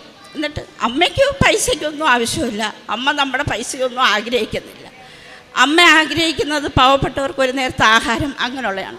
ആദ്യ ശമ്പളം വാങ്ങിച്ച് ഞാൻ ഇവിടെ വന്നു. ഇവിടെ എടുത്തിട്ട് പിറ്റേന്ന് രാവിലെയാണ് ഞാൻ പോകുന്നത്. കാരണം 5 ബസ് കയറി ഇറങ്ങിയാണ് ഞാൻ വരുന്നത്. 4-5 മണിക്കൂറത്തെ യാത്രയുണ്ട്. 1 മാസം 2 ലീവേ ഉള്ളൂ. അവിടുന്ന് ഉച്ചയ്ക്ക് ഇറങ്ങും, വൈകുന്നേരം ആകുമ്പോൾ ഇവിടെ വരും. ഇവിടെ ഏതെങ്കിലും ഒരു റൂം എടുത്ത് താമസിച്ച് പിറ്റേന്ന് രാവിലെ ഇവിടെ വന്ന് പ്രാർത്ഥിച്ചു. പാവപ്പെട്ടവർക്ക് ആഹാരമൊക്കെ വാങ്ങിച്ചു കൊടുത്തു. ഞാൻ വീട്ടിൽ പുനലൂർ വരെ എത്തുമ്പം 5 മണിയാവും. പിറ്റേന്ന് വെളുപ്പിനെ 5 മണിക്ക് എനിക്ക് തിരിച്ചു പോകണം. അപ്പോൾ 5 ബസ്, ഒരു ദിവസം 5 ബസ്, ഇങ്ങോട്ട് 5 ബസ് കയറി ഇറങ്ങി വരണം, തിരിച്ച് 5 ബസ് കയറി. ഭയങ്കര ബുദ്ധിമുട്ടായിരുന്നു. എന്നാലും എല്ലാ മാസവും ഞാൻ വരും. അങ്ങനെ ആദ്യത്തെ മാസം ഇങ്ങനെ എല്ലാവർക്കും ഭക്ഷണമൊക്കെ വാങ്ങിച്ചു കൊടുത്തിട്ട് 2ാമത്തെ മാസം ഞാൻ ഇവിടെ ശമ്പളവും വാങ്ങിച്ച് ഇവിടെ ഇങ്ങനെ വന്നിരുന്നു. ഗൾഫിലെ കടലിൽ 2000 രൂപ 3000 രൂപയുടെ കുറവ് മാത്രമേ എനിക്കിവിടെ കിട്ടിയുള്ളൂ. അത്രയും തന്നാണ് അമ്മ എന്നെ അനുഗ്രഹിച്ച്. എന്നിട്ട് ഞാനിവിടെ ഇരുന്നിട്ടും ഈ പൈസ അമ്മ ഞാൻ ഈ പ്രാവശ്യം എന്ത് ചെയ്യണോ അമ്മേ, ഞാൻ ശമ്പളവും വാങ്ങിച്ചുകൊണ്ട് വന്നയാന്ന് പറഞ്ഞു. അങ്ങനെ പറഞ്ഞിരുന്നപ്പം ആരോ വന്നെൻ്റെ തൊടയിൽ ഇങ്ങനെ ഒന്ന് തൊട്ട്. അപ്പം ഞാൻ നോക്കിയപ്പം ഒരു 40 വയസ്സുള്ള ഒരു 2 കുഞ്ഞുങ്ങളും ഉണ്ട്. എന്നോട് ഞാൻ ചോദിച്ചു എന്തുവാന്ന് ചോദിച്ചോ, പറഞ്ഞ് ചേച്ചി ഇത് എവിടെ എഴുതിയിടണ്ടേന്ന് ചോദിച്ചു. ഞാൻ ചോദിച്ചു എന്തോ ഒരു പേപ്പർ, അത് നമ്മുടെ ആവശ്യങ്ങൾ. ഞാൻ പറഞ്ഞു അങ്ങനെ എഴുതിയിടാൻ പറ്റത്തില്ല, നമ്മൾ ഉടമ്പടി എടുക്കണം. എഴുതിയിടാൻ പറ്റുമെന്നൊന്നും എനിക്കറിയത്തില്ലായിരുന്നു. ഉടമ്പടി നമ്മൾ എടുക്കണമെന്ന് പറഞ്ഞു. അപ്പോൾ ഇതൊന്നും അനങ്ങില്ല. ഞാൻ ചോദിച്ചു അത് ഉടമ്പടി എടുത്താൽ മതി, അത് എനിക്കൊന്നും അറിയത്തില്ല എന്ന് പറഞ്ഞു. അപ്പം ഞാൻ ചോദിച്ചു അത് അവിടെ എന്ന് പറഞ്ഞു. എന്നിട്ട് ഈ കൊച്ചും ഉണ്ടായിരുന്നപ്പോൾ ഞാൻ ചോദിച്ചു എന്ത് ഉടമ്പടി എടുക്കാൻ പൈസ ഇല്ലേന്ന് ചോദിച്ചപ്പം അങ്ങ് കരഞ്ഞ്. അന്നേരം പറഞ്ഞ് ഭയങ്കരമായിട്ട് അങ്ങ് കരഞ്ഞപ്പോൾ ഞാൻ ചോദിച്ചു എന്താണെന്ന് ചോദിച്ചപ്പോൾ പറഞ്ഞു ചേച്ചി എൻ്റെ ഹസ്ബൻഡ് മരിച്ചിട്ട് 45 ദിവസമേ ആയുള്ളൂ, അത് ഇവിടെ അടുത്ത് തന്നെ ഉള്ളതാണ്, 45 ദിവസമേ ആയുള്ളൂ, എൻ്റെ ഈ കുഞ്ഞുങ്ങളെ എങ്ങനെ വളർത്തുമെന്ന് എനിക്കറിയത്തില്ലെന്ന് പറഞ്ഞു. അപ്പം ഞാൻ എൻ്റെ കൈ കയറി പിടിച്ചിട്ട് പറഞ്ഞു വിഷമിക്കേണ്ട, അമ്മയുടെ അടുത്തല്ലേ വന്നത്, ഒന്നും കൊണ്ടും വിഷമിക്കേണ്ട എന്ന് പറഞ്ഞു.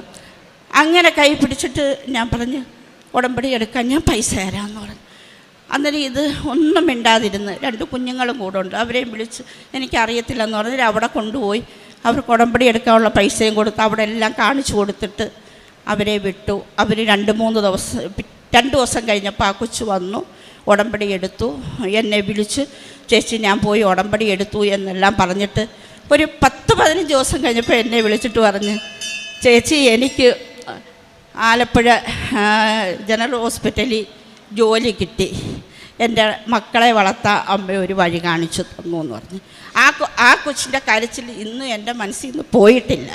കാരണം ഞാൻ എങ്ങനെ ഈ കുഞ്ഞിനെ വളർത്തും എന്നാണ് അതെന്നോട് ചോദിച്ചത്. ഞാൻ പറഞ്ഞു അമ്മയുടെ അടുത്തല്ലേ വന്നേ, അമ്മ എന്നെ ഒരു വഴി കാണിച്ചു തരുമെന്ന് പറഞ്ഞു.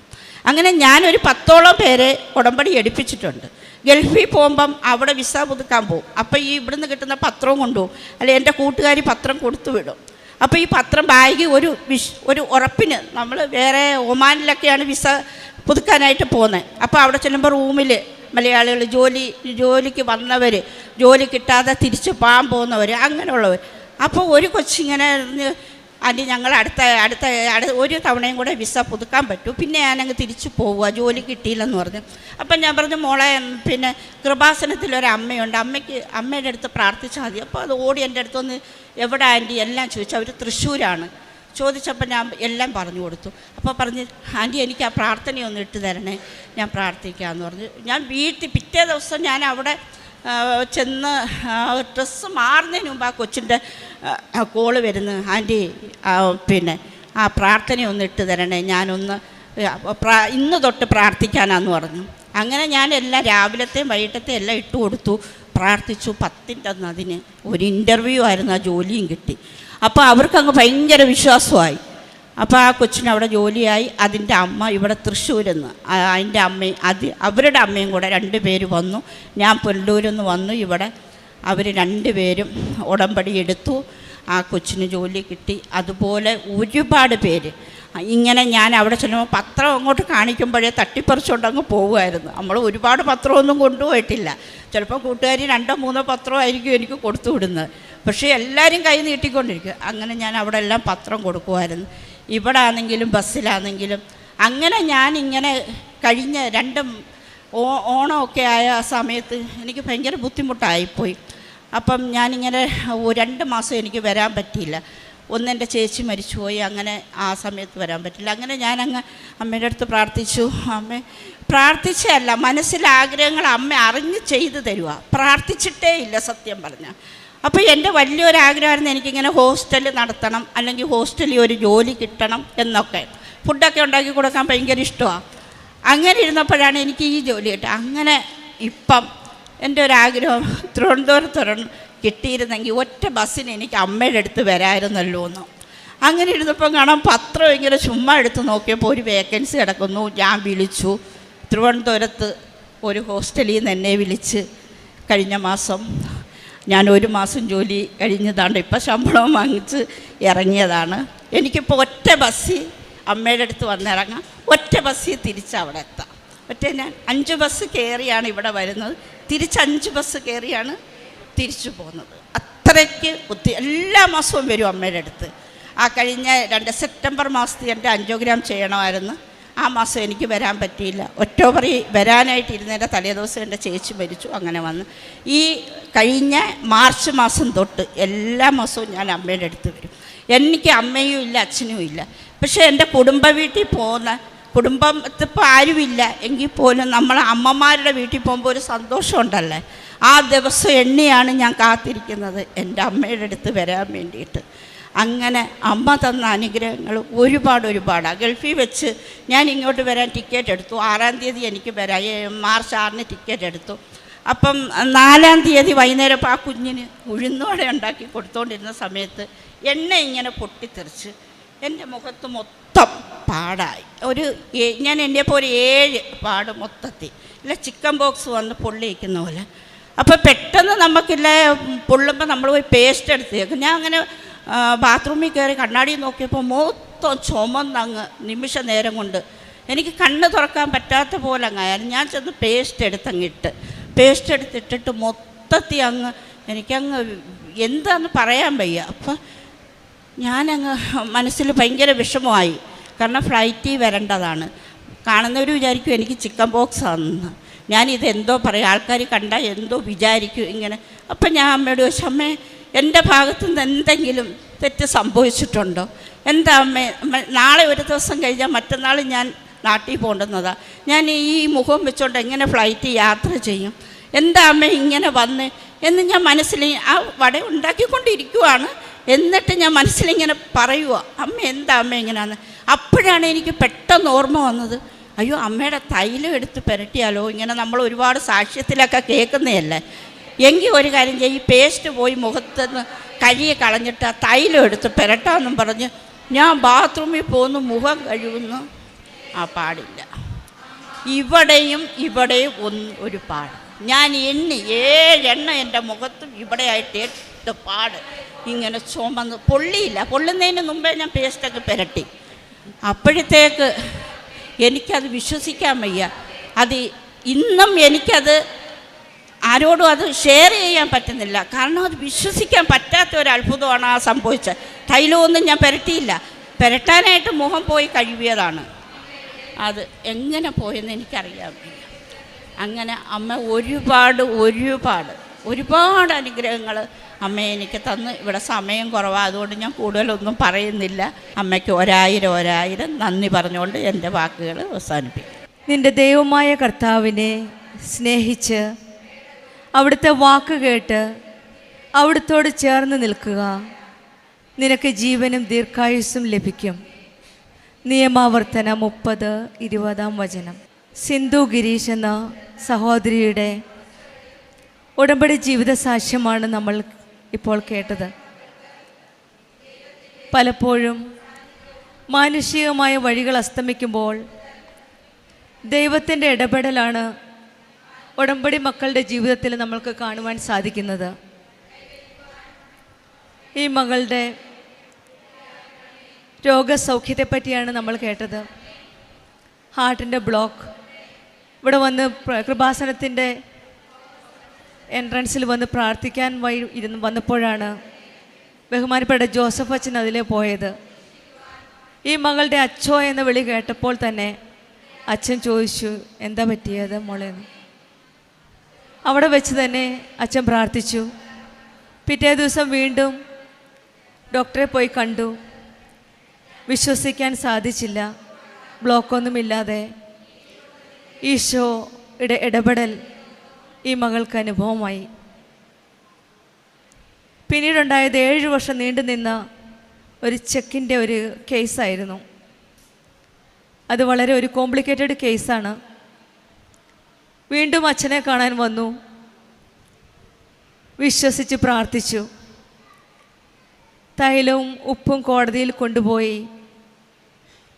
ഈശോയും അമ്മയും കൂടെ ഉണ്ടെന്നുള്ള വിശ്വാസത്തോടെ, ആ ആത്മബലത്തോടെയാണ് ഈ മകൾ, ഈ സഹോദരി ഒറ്റയ്ക്ക് കോടതിയിൽ പോയി ഇതിൻ്റെ പേപ്പർ വർക്ക് എല്ലാം നടത്തിയത്.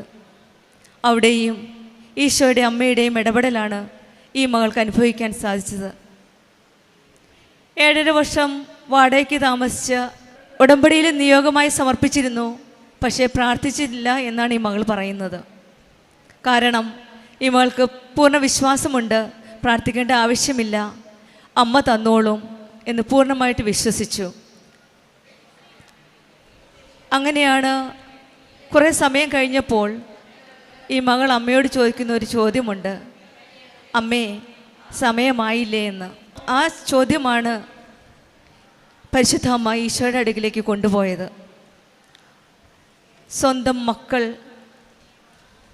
അച്ഛനോടും അമ്മയോടും ചോദിക്കുന്ന പോലെയാണ് ഈ മകൾ ചോദിച്ചത്, അമ്മേ സമയമായില്ലേ. സമയച്ചുരുക്കത്തിൻ്റെ അമ്മയോടാണ് ഈ ചോദ്യം ചോദിച്ചത്.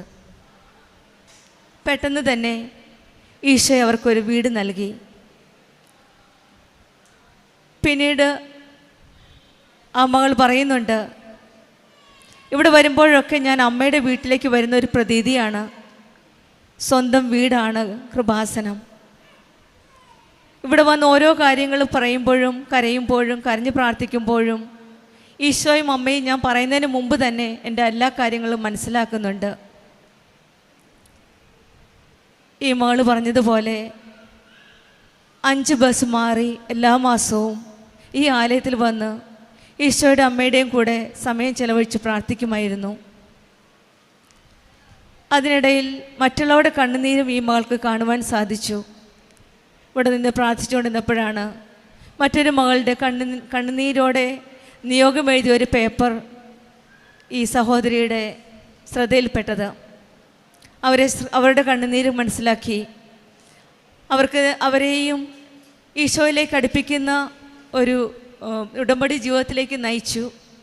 പിന്നീടാണ് അവർക്കും അവരുടെ ജീവിതത്തിൽ ഹസ്ബൻഡ് നഷ്ടമായ ആ സ്ത്രീക്കും ജീവിതത്തിൽ ഒരു വഴി കാണിച്ചു കൊടുക്കുവാൻ സാധിച്ചത്. നമ്മൾ ഓരോരുത്തരുടെ ജീവിതത്തിലും ഉടമ്പടി ജീവിതത്തിൽ ഈശോയും അമ്മയും നമ്മുടെ കൂടെയുണ്ടെന്നുള്ള ഒരു ആത്മവിശ്വാസമാണ് ഉടമ്പടി മക്കൾക്ക് ലഭിക്കുന്നത്. വിശ്വസ്തയോടെ ആത്മാർത്ഥതയോടെ കരഞ്ഞപേക്ഷിക്കുന്ന ഓരോ മക്കളുടെയും പ്രാർത്ഥനയാണ് പരിശുദ്ധ അമ്മ ഈശോയുടെ അടുക്കിലേക്ക് കൊണ്ടുചെല്ലുന്നത്. ഈ മകൾക്ക് ലഭിച്ച എല്ലാ അനുഗ്രഹങ്ങൾക്കും ഈ മകളിൽ കൂടെ മറ്റുള്ളവർക്ക് ലഭിച്ച എല്ലാ നന്മകൾക്കും ഓരോ നന്മ പ്രവൃത്തികൾക്കും നമ്മൾക്ക് ഈശോയ്ക്ക് നന്ദി പറയാം. തുടർന്നും മറ്റുള്ളവരിലേക്ക് കൂടുതൽ ഈശോയെ അറിയിക്കുവാനും അറിഞ്ഞവരെ കൂടുതൽ ആഴപ്പെടുത്തുവാനും ഈ മകൾക്ക് സാധിക്കട്ടെ, നമ്മൾക്ക് ഓരോരുത്തർക്ക് സാധിക്കട്ടെ എന്ന് പ്രാർത്ഥിക്കാം. നമുക്കും ഉടമ്പടി ജീവിതം വിശ്വസ്തയോടെ സ്നേഹത്തോടെ ആത്മാർത്ഥതയോടെ നമുക്കും ഉടമ്പടി ജീവിതം നയിക്കാം. നമുക്കും ഈശോയുടെ സ്നേഹവും മറ്റുള്ളവരിലേക്ക് പങ്കുവയ്ക്കാം. ഈ മകൾക്ക് ലഭിച്ച എല്ലാ അനുഗ്രഹങ്ങൾക്കും നമുക്ക് കരങ്ങളടിച്ച് ദൈവത്തെ മഹത്വപ്പെടുത്താം. ഈശോയെ നന്ദി, ഈശോയെ സ്തുതി. ഈശോ മിശിഹായ്ക്ക് സ്തുതിയായിരിക്കട്ടെ. ഇന്ന് നിങ്ങളുടെ മുന്നിൽ സാക്ഷ്യം പറയാൻ വേണ്ടിയിട്ട് അനുവദിച്ച ഈശോയ്ക്കും പരിശുദ്ധ അമ്മയ്ക്കും 1000 നന്ദി പറയുന്നു. എൻ്റെ പേര് ഏഞ്ചൽ മരിയ സെബാസ്റ്റ്യൻ. എൻ്റെ വീട് ഇവിടെ മുഹമ്മയിലാണ്. ഞാനൊരു നേഴ്സാണ്. ഞാൻ പഠിച്ചുകൊണ്ടിരുന്ന സമയത്താണ് ഞാൻ കൃപാസന മാതാവിനെ പറ്റി കൂടുതൽ അറിയുന്നതും ആ പ്രാർത്ഥനയിലും തീക്ഷ്ണതയിലും കൂടുതൽ വളരുവാനായിട്ട് ആഗ്രഹിച്ചതൊക്കെ ആ ഒരു സമയത്താണ്. എൻ്റെ അമ്മയും അമ്മച്ചിയും ഒക്കെ ഇവിടെ വന്ന് ഉടമ്പടി എടുത്തിട്ടുണ്ട്, അങ്ങനെ എനിക്കറിയാം. പിന്നെ പ്രധാനമായിട്ടും ഞാൻ നഴ്സിങ്ങിന് പഠിച്ചപ്പോൾ എൻ്റെ കൂടെ പഠിച്ചിട്ടിരുന്ന എൻ്റെ ഒരു കൂട്ടുകാരത്തി, അവൾ എനിക്ക് വന്ന് പത്രം തരുകയൊക്കെ ചെയ്യുമായിരുന്നു. അപ്പോൾ അതിലെ സാക്ഷ്യങ്ങളൊക്കെ വായിച്ചത് വഴിയായിട്ടാണ് അമ്മയുടെ ഒരുപാട് അത്ഭുത കാര്യങ്ങളും എല്ലാം അറിയുകയും അതിലേക്ക് കൂടുതൽ ഞാൻ അട്രാക്റ്റ് ചെയ്യപ്പെടുന്നതും അവൾ വഴിയായിട്ടാണ്. അപ്പോൾ തൊട്ട് പ്രാർത്ഥിക്കുമായിരുന്നു. ആ സമയത്ത് ഞാൻ ഉടമ്പടി എടുത്തിട്ടില്ല, നഴ്സിങ്ങിന് പഠിക്കുന്ന സമയത്ത്. എന്നാലും എല്ലാവരും കൂടെ ഒരുമിച്ച് പ്രാർത്ഥിക്കും. അവളാണെങ്കിലും അവളുടെ തൈലവും കാശുരൂപവും ഒക്കെ നമുക്ക് പ്രാർത്ഥിക്കാൻ തരും. അങ്ങനെയൊക്കെ ആയിരുന്നു പഠിക്കുന്ന സമയത്ത്. എനിക്ക് പഠിക്കാൻ ഭയങ്കര ബുദ്ധിമുട്ടായിരുന്നു. നഴ്സിംഗ് പഠിച്ചുകൊണ്ടിരിക്കുന്ന സമയത്ത് എനിക്ക് ഭയങ്കര പാടായിരുന്നു. ഫസ്റ്റ് ഇയർ ഒക്കെ വരുന്ന സമയത്ത് എനിക്ക് എന്നെക്കൊണ്ടെല്ലാം പറ്റും, ഞാൻ പഠിച്ചു കഴിഞ്ഞാൽ തീരാനുള്ളതേ ഉള്ളൂ, ഇതൊക്കെ എന്നൊക്കെ ഒരു ഇതിലാണ് ഞാൻ നഴ്സിംഗ് പഠിക്കാൻ പോകുന്നത്. പക്ഷേ ഫസ്റ്റ് ഇയർ കഴിഞ്ഞപ്പോഴത്തേനും എനിക്ക് ഏകദേശം ഒരു ധാരണ കിട്ടി, ഇത് എന്നെക്കൊണ്ട് തന്നെ നടക്കുന്ന പരിപാടിയൊന്നും അല്ല എന്ന് എനിക്ക് മനസ്സിലായി. അപ്പോൾ തൊട്ട് ഞാൻ മാതാവിനെ കൂടെ കൂട്ടി. അതിനെന്നെ സഹായിച്ചത് എൻ്റെ കൂട്ടുകാരിയുമാണ്. എക്സാമിൻ്റെ ടൈമൊക്കെ ആകുമ്പോഴത്തേനും നമ്മൾ പഠിക്കാനിരിക്കുന്നതിന് മുന്നേ നമ്മുടെ ഒരു ദിവസം തുടങ്ങുന്നത് തന്നെ രാവിലെ പ്രത്യക്ഷീകരണ പ്രാർത്ഥന ചൊല്ലിക്കൊണ്ടാണ് നമ്മൾ 5:30 നമ്മുടെ ദിവസം തുടങ്ങുന്നത്. അത് കഴിയുമ്പോൾ കുർബാനയ്ക്ക് കൂടും. അത് കഴിഞ്ഞിട്ട് നമ്മൾ പഠിക്കാനുള്ള കാര്യങ്ങളും ബാക്കി കാര്യങ്ങളൊക്കെ നോക്കും. പഠിക്കാനിരിക്കുന്നതിന് തൊട്ട് മുന്നേ ആയിട്ട് അവൾ ഞങ്ങളുടെ എല്ലാവരുടെയും നെറ്റിയിൽ തൈലം കൊണ്ട് കുരിശ് വരച്ച് തരും. മാതാവിൻ്റെ വെഞ്ചരിച്ച തേന് ഞങ്ങൾ ഉപയോഗിക്കും. എന്നിട്ടൊക്കെയാണ് ഞങ്ങൾ പഠിക്കാൻ വേണ്ടിയിട്ട് ഇരുന്നുകൊണ്ടിരുന്നത്. അങ്ങനെ ഞങ്ങളെല്ലാവരും 40 പേരാണ് ഞങ്ങളുടെ ബാച്ചിലുണ്ടായിരുന്നത്. അപ്പോൾ ഞങ്ങൾ എപ്പോഴും പ്രാർത്ഥിച്ചുകൊണ്ടിരുന്നത്, ഞങ്ങളുടെ കോളേജിൽ ഇതുവരെ 40 പേര് മൊത്തത്തോടെ ഫൈനൽ എക്സാം പാസ്സായിട്ടില്ല. അപ്പോൾ ഞങ്ങളെല്ലാവരും പ്രാർത്ഥിച്ചുകൊണ്ടിരുന്നത് ഞങ്ങളുടെ ബാച്ചിലെ എല്ലാവരെയും ഒരുമിച്ച് പാസ് ഔട്ടാക്കി വിടണേ എന്നുള്ളതാണ് ഞങ്ങൾ പ്രാർത്ഥിക്കുന്നത്. അപ്പോൾ മെയിൻ എക്സാമിനൊക്കെ പൊയ്ക്കൊണ്ടിരുന്നപ്പോഴത്തേനും ഉടമ്പടി എടുത്തിട്ടുള്ള കൂട്ടുകാർ അവരുടെ തൈലം ഉണ്ടല്ലോ, അപ്പോൾ അവർ 2 പേരിങ്ങനെ തൈലം പിടിച്ച് നിൽക്കും. നമ്മളെല്ലാവരും ഇങ്ങനെ ലൈൻ ബൈ ലൈനായിട്ട് വന്ന് അവരെല്ലാവരും നമ്മുടെ നെറ്റിൽ കുരിശ് വരച്ച് നമ്മുടെ വലത്തെ കൈൻ്റെ പത്തിയിലും കുരിശൊക്കെ വരച്ച് തന്നിട്ടാണ് നമ്മൾ എക്സാമിനൊക്കെ പൊയ്ക്കൊണ്ടിരുന്നത്, യൂണിവേഴ്സിറ്റി എക്സാമിന്. അവസാനം റിസൾട്ട് വന്നപ്പോഴത്തേക്കിനും ഭയങ്കര അത്ഭുതമായിരുന്നു. ഞങ്ങൾ 40 പേര് ഒരുമിച്ച് BSc നഴ്സിംഗ് 4th ഇയർ നമ്മൾ പാസ്സായി. അന്ന് ഞങ്ങളെല്ലാവരും പറഞ്ഞിട്ടുണ്ടായിരുന്നു, എന്താണേലും ഉടമ്പടി എടുത്ത് നമ്മളിവിടെ വന്ന് സാക്ഷ്യം പറയുമെന്ന് പറഞ്ഞിട്ടുണ്ടായിരുന്നു. കഴിഞ്ഞ വർഷം 2024 ഞങ്ങൾ പാസ് ഔട്ടായത്. ഇന്ന് ഞാനിപ്പോൾ മാതാവിൻ്റെ ആൾത്താരയിൽ അത് എല്ലാവരുടെയും മുന്നിൽ പറയുകയാണ്. ഇതാണ് എൻ്റെ ആദ്യത്തെ സാക്ഷ്യം. പിന്നെ അന്ന് തൊട്ട് ഇന്ന് വരെ ഇപ്പോൾ ഈ നിമിഷം വരെ നടക്കുന്നത് എല്ലാം അത്ഭുതമാണ്, വലിയ ബ്ലെസ്സിങ്സ് ആണ് എൻ്റെ ലൈഫിൽ മൊത്തം നടന്നുകൊണ്ടിരിക്കുന്നത്. നഴ്സിംഗ് കഴിഞ്ഞ് പാസ് ഔട്ടായി കഴിഞ്ഞപ്പോൾ പിന്നെ ഭയങ്കര കൺഫ്യൂഷനായിരുന്നു. ഇനി എന്നാ ചെയ്യണ്ടേ, ജോലിക്ക് കയറണോ അതോ ഇനി എന്തെങ്കിലും പഠിക്കണോ, അങ്ങനെ കുറേ ആലോചിച്ചായിരുന്നു. അപ്പോൾ എൻ്റെ വേറൊരു കൂട്ടുകാരി വരെയായിട്ട് അവൾ എന്നോട് പറഞ്ഞു, നമുക്ക് OET പഠിക്കാൻ പോവാം, പഠിത്തത്തിൻ്റെ ആ ഒരു ടച്ച് വിടുന്നതിന് മുന്നേ നമുക്ക് OET അങ്ങ് ക്ലിയർ ചെയ്താലോ എന്ന് ചോദിച്ചു. എന്നാൽ പിന്നെ അങ്ങനെ ആവട്ടെ എന്ന് വിചാരിച്ച് അങ്ങനെ ഞങ്ങൾ 2 പേരും കൂടെ OET പഠിക്കാൻ വേണ്ടിയിട്ട് പോയി. 3 മാസത്തെ കോഴ്സ് എടുത്ത് പഠിക്കാൻ തുടങ്ങി. അപ്പോൾ നമുക്ക് OETയുടെ എക്സാമിന് നമുക്ക് അറ്റൻഡ് ചെയ്യണമെന്നുണ്ടെങ്കിൽ നമുക്ക് പാസ്പോർട്ട് വേണം. ഞാൻ പാസ്പോർട്ട് എടുത്തിട്ടില്ല. എൻ്റെ കയ്യിൽ മെയിനായിട്ടുള്ള ഐഡികളൊന്നുമില്ല. എന്ന് വെച്ചാൽ എൻ്റെ ആധാർ കാർഡിൽ സ്പെല്ലിംഗ് മിസ്റ്റേക്ക്, എനിക്ക് ലൈസൻസ് ഇല്ല, എൻ്റെ ഇലക്ഷൻ ID കാർഡിന് അപ്ലൈ ചെയ്തിട്ടേ ഉള്ളൂ. അപ്പോൾ എനിക്ക് പാസ്പോർട്ടിന് അപ്ലൈ ചെയ്യാൻ വേണ്ടിയിട്ടുള്ള IDs ഒന്നും തന്നെ എൻ്റെ കയ്യിലില്ല. അപ്പോൾ ഞാനിങ്ങനെ ഭയങ്കരമായിട്ട് വിഷമിച്ചു. അപ്പോൾ അതിന് മുന്നേ ആയിട്ട് ഇതിനെല്ലാത്തിനും ഇങ്ങനെ അപ്ലൈ ചെയ്തിട്ടു. ആധാറിൻ്റെ കറക്ഷൻ അപ്ലൈ ചെയ്തിട്ടു, ID കാർഡിന് അപ്ലൈ ചെയ്തിട്ടു, പക്ഷെ ഒന്നും അങ്ങ് കയ്യിലോട്ട് കിട്ടിയിട്ടില്ല.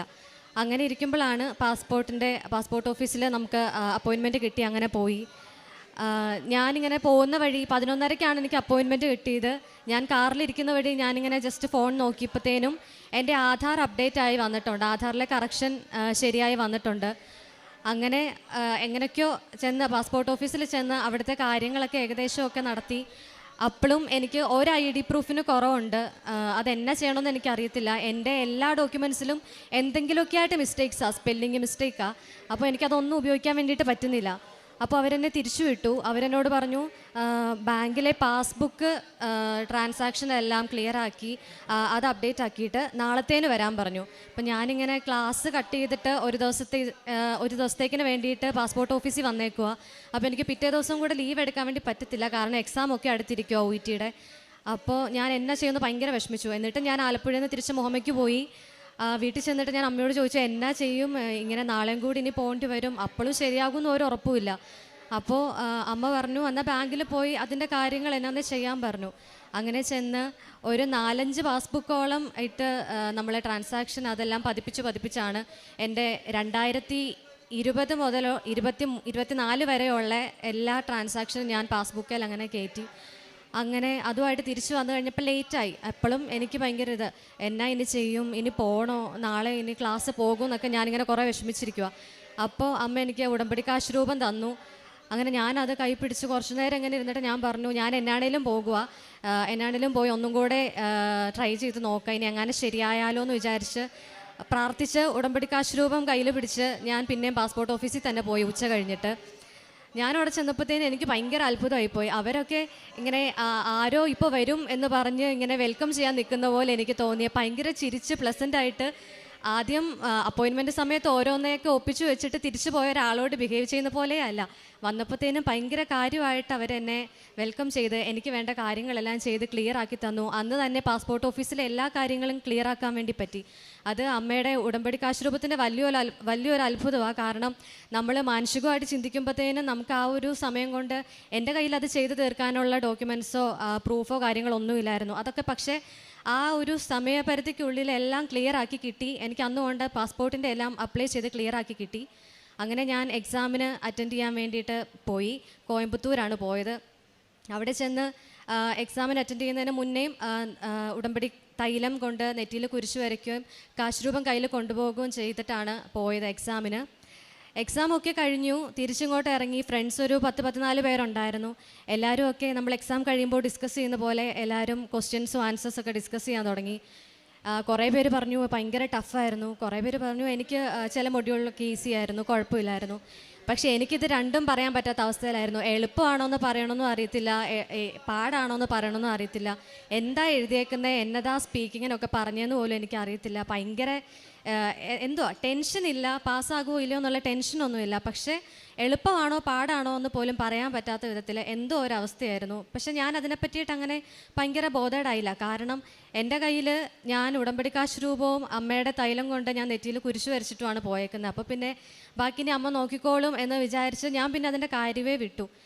സെപ്റ്റംബർ 24-ാം തീയതി എൻ്റെ OETയുടെ റിസൾട്ട് വന്നപ്പോഴത്തേനും എനിക്ക് ഫസ്റ്റ് ചാൻസിൽ തന്നെ OET ക്ലിയർ ചെയ്യാൻ വേണ്ടിയിട്ട് പറ്റി. അത് എൻ്റെ അടുത്ത സാക്ഷ്യമാണ്.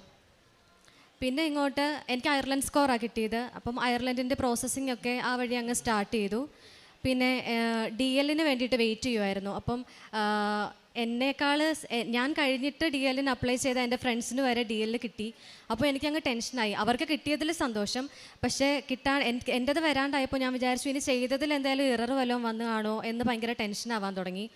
അപ്പോൾ അത് ഓഗസ്റ്റ് 11 അപ്പോൾ ഞാൻ മാതാവിനോട് ഭയങ്കരമായിട്ട് പ്രാർത്ഥിച്ചു, അമ്മേ ഓഗസ്റ്റ് 15 അമ്മയുടെ സ്വർഗാരോപണത്തിന് മുന്നേ അല്ലെങ്കിൽ അന്നത്തെ ദിവസം എന്നെ അങ്ങ് ഹാപ്പി ആക്കണേ, അല്ലെങ്കിൽ അതിൽ മുന്നേ എൻ്റെ DL തന്ന് എന്നെയും കൂടെ അങ്ങ് ഹാപ്പി ആക്കണമെന്ന് ഞാൻ പ്രാർത്ഥിച്ചു. അതുപോലെ തന്നെ ഓഗസ്റ്റ് 14-ാം തീയതി ആയപ്പോഴത്തേക്കിനും എനിക്കും മെയിൽ വന്നു, എൻ്റെ DL അപ്രൂവായി. അങ്ങനെ അതെൻ്റെ അടുത്ത സാക്ഷ്യമാണ്. പിന്നെ അതിനുശേഷം ഇൻ്റർവ്യൂ കിട്ടണമല്ലോ. എൻ്റെ ഒരുപാട് സീനിയേഴ്സ് OET ക്ലിയർ ചെയ്ത് DL അപ്രൂവായി എല്ലാം കഴിഞ്ഞിട്ടും അവർക്ക് ഇൻ്റർവ്യൂസ് കിട്ടുന്നില്ല. അങ്ങനെ പലരുടെയും ഇത് എക്സ്പയർ ആയിപ്പോയിട്ടുണ്ട്. OET ആണെങ്കിലും DL ആണെങ്കിലും. DLന് 1 ഇയർ വാലിഡിറ്റിയേ ഉള്ളൂ. അപ്പോൾ അതൊക്കെ എക്സ്പയർ ആയിപ്പോയ കുറേ സീനിയേഴ്സിനെ എനിക്കറിയാം. അപ്പോൾ എനിക്ക് ഭയങ്കര ടെൻഷനായി, ദൈവമേ ഇനി അങ്ങനെ ഇൻ്റർവ്യൂ കിട്ടിയില്ലെങ്കിൽ ഇപ്പോൾ പഠിച്ചതെല്ലാം അങ്ങ് കയ്യിൽ നിന്ന് പോകത്തില്ല, ഇനി എന്നാ ചെയ്യുമെന്നൊക്കെ ഞാൻ ആലോചിച്ചു. പക്ഷേ എൻ്റെ അയർലൻഡിലുള്ള എൻ്റെ ഒരു ചേട്ടനും ചേച്ചിയും എൻ്റെ കസിൻസ് വഴിയായിട്ട് എനിക്കും ഒരു ഇൻ്റർവ്യൂ ശരിയായി. അത് മാതാവിൻ്റെ വലിയൊരു പ്രവർത്തനമായിട്ട് ഞാൻ കാണുന്നു. കാരണം എൻ്റെ ലൈഫിൽ ഓരോ ഡിസിഷൻ എടുക്കാനും ഓരോരുത്തർ മാതാവ് പറഞ്ഞു വിട്ട പോലെ ഓരോരുത്തർ എൻ്റെ ലൈഫിലേക്ക് വരുകയും കറക്റ്റായിട്ടുള്ളൊരു ഡയറക്ഷനിലേക്ക് എന്നെ കൊണ്ടുപോകുകയും ചെയ്തിട്ടുണ്ട്.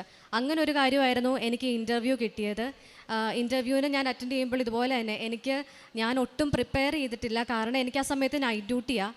ഞാനൊരു 5 നൈറ്റൊക്കെ ചെയ്തിട്ട് വന്നിട്ട് നമുക്ക് എന്താ ചിന്തിക്കേണ്ടതെന്ന് പോലും അറിയാൻ പറ്റുന്നില്ല. അത്രയ്ക്കുള്ള ബോധം പോലും എനിക്കില്ല ആ സമയത്ത്.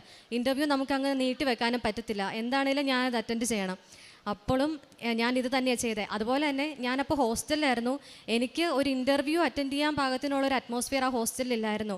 ഒച്ചപ്പാടും ബഹളവും ഫ്രണ്ട്സും എല്ലാവരും കൂടെ ഇങ്ങനെ നിറഞ്ഞ് നമുക്ക് സ്വസ്ഥമായിട്ടൊന്ന് പ്രിപ്പയർ ചെയ്യാനോ അല്ലെങ്കിൽ ആ ഒരു അരമണിക്കൂർ ഇൻ്റർവ്യൂവിൽ അറ്റൻഡ് ചെയ്യാനോ പറ്റിയ ഒരു സാഹചര്യം എനിക്കില്ലായിരുന്നു. ഞാൻ പ്രിപ്പയർ ചെയ്തിട്ടും ഇല്ലായിരുന്നു. ജസ്റ്റ് എന്തൊക്കെയോ വായിച്ചു എന്നല്ലാണ്ട് ഒരു സീരിയസ് ആയിട്ട് നമ്മൾ കാണേണ്ട ഒരു കാര്യത്തിന് എനിക്ക് അങ്ങനെ പ്രിപ്പയർ ചെയ്യാൻ വേണ്ടിയിട്ടൊന്നും പറ്റിയില്ല. അപ്പോഴും ഞാൻ ചെയ്തത് ഇത് തന്നെ ഉള്ളൂ. മാതാവിൻ്റെ കാശുരൂപം മുറുക്കെ പിടിച്ചുകൊണ്ടായിരുന്നേ. കയ്യിലിങ്ങനെ ഒരു കയ്യിൽ ഫോൺ പിടിച്ച് ഒരു കയ്യിൽ കാശുരൂപം കൊണ്ട് മുറുക്കെ പിടിച്ചിട്ടാണ് ഇൻ്റർവ്യൂവിന് അറ്റൻഡ് ചെയ്തുകൊണ്ടിരുന്നത്. നെറ്റിയിൽ തൈലം കൊണ്ട് കുരിശ് വരയ്ക്കുകയും തേൻ കഴിക്കുകയും ഒരു നുള്ളു ഉപ്പൊക്കെ എടുത്ത് വായിലിട്ട് വിശ്വാസ പ്രമാണമൊക്കെ ചൊല്ലി ഭയങ്കരമായിട്ട് പ്രാർത്ഥിച്ച് അത് മാത്രമേ ഉണ്ടായിരുന്നുള്ളൂ എനിക്ക് വഴി. കാരണം ഞാൻ നഴ്സിംഗ് പഠിക്കാൻ തുടങ്ങിയപ്പോൾ തൊട്ട് എനിക്ക് മനസ്സിലായ കാര്യമാണ്, എൻ്റെ കഴിവ് കൊണ്ട് ഞാൻ എന്നാണേലും എവിടെ എത്തത്തില്ല. അതിന് മാതാവ് ഈശോ എൻ്റെ കൂടെ ഉണ്ടായാലും മാത്രമേ എനിക്ക് ഈ പറയുന്ന കാര്യങ്ങളൊക്കെ ക്ലിയർ ചെയ്യാൻ പറ്റത്തുള്ളൂ എന്ന് നല്ല ഒരു ബോധ്യം എനിക്കുണ്ടായിരുന്നു. അപ്പോൾ ഞാൻ ഇങ്ങനെയൊക്കെ ചെയ്ത് ഭയങ്കരമായിട്ട് പ്രാർത്ഥിച്ച് ആ പ്രാർത്ഥനയുടെ ഒറ്റ ബലത്തിൽ ഞാൻ ആ ഇൻ്റർവ്യൂവിന് ഞാൻ ഇരുന്നത്. ആദ്യത്തെ ആ ഇൻ്റർവ്യൂ തന്നെ കിട്ടുകയും ജോലിയുടെ കാര്യം ഏകദേശമൊക്കെ ഉറപ്പാകുകയും ചെയ്തു. അതാണ് എൻ്റെ അടുത്ത സാക്ഷ്യം. അപ്പോൾ ഞാൻ എപ്പോഴും പ്രാർത്ഥിച്ചുകൊണ്ടിരുന്നത് 2026 മാർച്ചിന് മുന്നേ ആയിട്ട് എന്നെ അയർലൻഡിൽ എത്തിക്കണേ. മാർച്ചിൽ എൻ്റെ ബർത്ത്ഡേയാണ്. അതാണ് അങ്ങനെ ആ ഒരു മന്ത് ഞാൻ ചൂസ് ചെയ്തത് അങ്ങനെയാണ്. മാർച്ചിന് മുന്നേ ആയിട്ട് എന്നെ ഒന്ന് അയർലൻഡിൽ എത്തിക്കണം, എനിക്ക് അവിടെ ഒരു ജോലി തരണമെന്ന് ഞാൻ എപ്പോഴും പ്രാർത്ഥിക്കുമായിരുന്നു. അതെൻ്റെ പ്ലാനായിരുന്നു. പക്ഷേ മാതാവിൻ്റെ ഈശോയുടെയും പ്ലാൻ കുറേ കൂടെ ബെറ്ററായിരുന്നു. എന്നെ ഈ മാസം തന്നെ അയർലൻഡിൽ ഞാൻ പോവാണ്. ഞാൻ ഈ വരുന്ന 12-ാം തീയതി ഫ്രൈഡേ ഞാൻ അയർലൻഡിൽ ജോബിന് വേണ്ടിയിട്ട് പോവാണ്. അതിന് ഞാൻ എത്ര നന്ദി പറഞ്ഞാലും മതിയാവത്തില്ല. എല്ലാം ഈശോയുടെ മാതാവിൻ്റെ ഒറ്റ അനുഗ്രഹം കൊണ്ടും ഞാനിവിടെ വന്ന് ഉടമ്പടി എടുത്ത് പ്രാർത്ഥിച്ചതിൻ്റെ, ഉടമ്പടി വസ്തുക്കൾ ഉപയോഗിച്ചതിൻ്റെ ആ ഒരു ഭക്തിയുടെ ഒക്കെ ഭാഗമായിട്ട് മാത്രമാണ് എനിക്ക് ഇന്നിപ്പോൾ ഞാൻ ആഗ്രഹിച്ചതുപോലെ എനിക്കൊരു ജോലി കിട്ടുകയും ഞാൻ ആഗ്രഹിച്ചതുപോലെ എനിക്ക് പുറത്തേക്ക് പോകാൻ പറ്റുകയും ചെയ്യുന്നുണ്ടെങ്കിൽ അത് മാതാവിൻ്റെ ഈശോയുടെയും വലിയ അനുഗ്രഹം ഒന്നുകൊണ്ട് മാത്രമാണ്. അതിന് ഞാൻ ഒരിക്കൽ കൂടി മാതാവിനോടും ഈശോയോടും ഒരുപാട് നന്ദി പറയുന്നു. പിന്നെ ഞാൻ ഉടമ്പടി എടുത്തു കഴിഞ്ഞപ്പോൾ ഞാൻ പ്രേക്ഷിത പ്രവർത്തനമായിട്ട് ചെയ്തുകൊണ്ടിരുന്നത് പത്രം കൊടുക്കുക എന്ന് തന്നെയായിരുന്നു. കാരണം ഞാനിപ്പോൾ ഹോസ്പിറ്റലിൽ വർക്ക് ചെയ്യുമ്പോൾ തന്നെ ഒരുപാട് ആവശ്യമുള്ളവരെ ഒരുപാട് കണ്ടുമുട്ടുന്നുണ്ട്. എന്ന് വെച്ചാൽ ഒരുപാട് വേദനിക്കുന്നവരെയും നമുക്കറിയാലോ. ഇപ്പോൾ ഒരു അസുഖം ഉണ്ടെങ്കിൽ ട്രീറ്റ്മെൻറ്റ് മാത്രമല്ല, അല്ലെങ്കിൽ മരുന്ന് കൊണ്ട് മാത്രമല്ല ഒരു മനുഷ്യനെ സുഖപ്പെടുത്താൻ സാധിക്കുന്നത്. ഇപ്പം നമ്മുടെ കുറച്ച് നല്ല വാക്കുകളായിരിക്കാം, നമ്മൾ ഷെയർ ചെയ്യുന്ന കുറേ കാര്യങ്ങൾ അവർക്ക് ഭയങ്കര ഒരു അനുഭവമായിരിക്കും. അവർക്ക് അവരുടെ വിഷമങ്ങൾ കുറേയൊക്കെ മറക്കാനും ഒക്കെ നമ്മൾ കാരണം അവർക്ക് സാധിക്കും. അപ്പോൾ ഞാൻ കണ്ടുമുട്ടുന്നവർക്ക്, ഹോസ്പിറ്റലിൽ കാണുന്നവർക്കും, അതുപോലെ ഞാൻ ഇവിടുന്ന് വീട്ടിൽ നിന്ന് ഹോസ്പിറ്റലിലേക്ക് പോകുന്ന വഴി ബസ്സിലും ബസ് സ്റ്റാൻഡിലൊക്കെ കാണുന്നവർക്കൊക്കെ ആയിരുന്നു പത്രം കൊടുത്തുകൊണ്ടിരുന്നത്. ആദ്യമൊക്കെ എനിക്ക് പത്രം കൊടുക്കാനായിട്ട് ഭയങ്കര ബുദ്ധിമുട്ടായിരുന്നു. എന്ന് വെച്ചാൽ അങ്ങനെ നമ്മളെ എങ്ങനെ കളിയാക്കി വിടുന്ന പോലെ തോന്നും. വാങ്ങിച്ചില്ലെങ്കിൽ എനിക്കൊരു ബുദ്ധിമുട്ട്, അവർ തിരിച്ചെന്തെങ്കിലും ചോദിച്ചു കഴിഞ്ഞാലൊക്കെ എനിക്ക് ഭയങ്കര പാടായിരുന്നു. അപ്പം അമ്മയാണ് എന്നോട് പറഞ്ഞത്, നമ്മളിങ്ങനെ പത്രം കൊടുക്കുമ്പോഴത്തേനും അവർ തിരിച്ച് നമ്മളെ കളിയാക്കുകയോ നമ്മളെ ഇൻസൾട്ട് ചെയ്യുന്ന പോലെയൊക്കെ സംസാരിക്കുകയോ ചെയ്ത് കഴിഞ്ഞാൽ ഇരട്ടി ബ്ലെസ്സിങ് ആയിരിക്കും കിട്ടുന്നത്. അതിന് ഉറപ്പായിട്ടും ഒരു റിസൾട്ട് നമുക്ക് കിട്ടും, അതിനൊരു ആൻസർ ഉണ്ട് എന്ന് എന്നോട് എപ്പോഴും പറഞ്ഞുകൊണ്ടിരുന്നത് അമ്മയാണ്. അപ്പം അതുകൊണ്ട് എനിക്ക് പിന്നെ അതൊരു പ്രശ്നമല്ലാണ്ടായി. കൊടുക്കുമ്പോഴത്തേനും തിരിച്ച് കളിയാക്കുകയാണെന്നുണ്ടെങ്കിൽ എനിക്കങ്ങ് സന്തോഷമായി പിന്നെ. കാരണം അതിനെന്താണേലും എനിക്കൊരു ആൻസർ കിട്ടും. നമ്മൾ ബൈബിളിൽ പറയുന്ന പോലെ ദൈവത്തെ പ്രതി നമ്മൾ പരിഹാസത്തിനും നിന്ദനങ്ങൾക്കൊക്കെ നമുക്ക് കിട്ടുകയെന്നുണ്ടെങ്കിൽ അത് ഭയങ്കര ഒരു ബ്ലെസ്സിങ് ആയിരിക്കും. നമുക്ക് അവിടെ അനുഗ്രഹം ഉറപ്പാണ്. അപ്പം എന്നെ ഇവിടെ ഇപ്പോൾ കേട്ടോണ്ടിരിക്കുന്ന നിങ്ങളോട് എല്ലാവരോടും ഞാൻ അത് തന്നെയാണ് പറയുന്നത്. ഇപ്പം നിങ്ങൾക്ക് ഉടമ്പടി പത്രം നിങ്ങൾക്ക് കൊടുക്കാനായിട്ട് മടിയോ അല്ലെങ്കിൽ ബാക്കിയുള്ളവർ എന്നാ വിചാരിക്കും എന്നൊക്കെ നിങ്ങൾക്കൊരു തോന്നലോ വല്ലതും ഉണ്ടെങ്കിൽ ഈ ഒരു കാര്യം മാത്രം നിങ്ങൾ മനസ്സിൽ വെച്ചാൽ മതി. നിങ്ങളെ ആരെങ്കിലും ഇൻസൾട്ട് ചെയ്യോ, ഉടമ്പടി പത്രം കൊടുക്കുന്നതുകൊണ്ടോ കൃപാസന മാതാവിനെ ചൊല്ലിയോ നിങ്ങളെ ആരെങ്കിലും പരിഹസിക്കുകയോ മറ്റും ചെയ്യുന്നുണ്ടെങ്കിൽ നിങ്ങൾക്ക് ആ ഒരു കാര്യത്തിൽ ഉറപ്പായിട്ടും ബ്ലെസ്സിങ് കിട്ടും. നിങ്ങൾ ചോദിക്കുന്ന കാര്യം നിങ്ങൾക്ക് കിട്ടും. പിന്നെ ഒരു കാര്യമുള്ളത്, നമ്മുടെ പ്ലാനിങ് അനുസരിച്ച് എപ്പോഴും കാര്യങ്ങൾ പോകണമെന്ന് ഒരു നിർബന്ധമില്ല. ഇപ്പം എൻ്റെ കാര്യം തന്നെ പറഞ്ഞാൽ ഞാൻ അടുത്ത വർഷത്തേക്കിന് പോകണമെന്ന് ആഗ്രഹിച്ചു.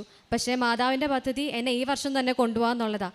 അതുപോലെ തന്നെ മാതാവിന് നമ്മളെല്ലാവരെയും പറ്റിയിട്ട് നല്ലൊരു പദ്ധതിയുണ്ട്. നമ്മൾ വിചാരിക്കുന്നതിനെക്കാട്ടും അപ്പുറമായിരിക്കും. നമ്മൾ ആഗ്രഹിക്കുന്നതിനെക്കാട്ടും ഇരട്ടി ബ്ലെസ്സിങ് ആയിരിക്കും ചിലപ്പോൾ നമുക്ക് വേണ്ടിയിട്ട് പ്ലാൻ ചെയ്തേക്കുന്നത്. അപ്പോൾ നമ്മളത് സ്വീകരിക്കാൻ മാത്രം തയ്യാറായാൽ മതി. നമ്മൾ ക്ഷമയോടെ അതിന് വേണ്ടിയിട്ട് വെയിറ്റ് ചെയ്താൽ മതി, വേറെ ഒന്നുമില്ല. പിന്നെ ഉടമ്പടിയിലായിരിക്കുമ്പോഴത്തേനും ബൈബിൾ വായിക്കാനാണേലും ഒക്കെ ഞാൻ സമയം കണ്ടെത്തിയിരുന്നു.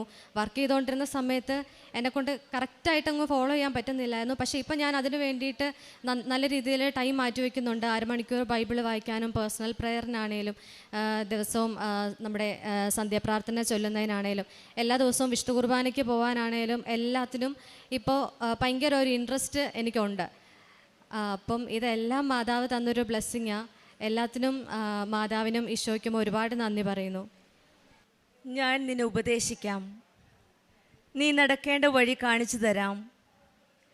ഞാൻ നിൻ്റെ മേൽ ദൃഷ്ടി ഉറപ്പിച്ച് നിന്നെ ഉപദേശിക്കാം. സങ്കീർത്തനം 32:8 8-ാം വചനമാണ്.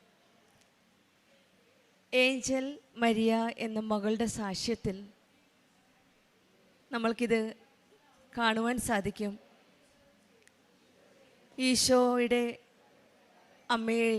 ഈശോയും അമ്മയും ഈ മകളെ ഉപദേശിച്ച് വഴി നടത്തുന്ന ഒരു രീതി.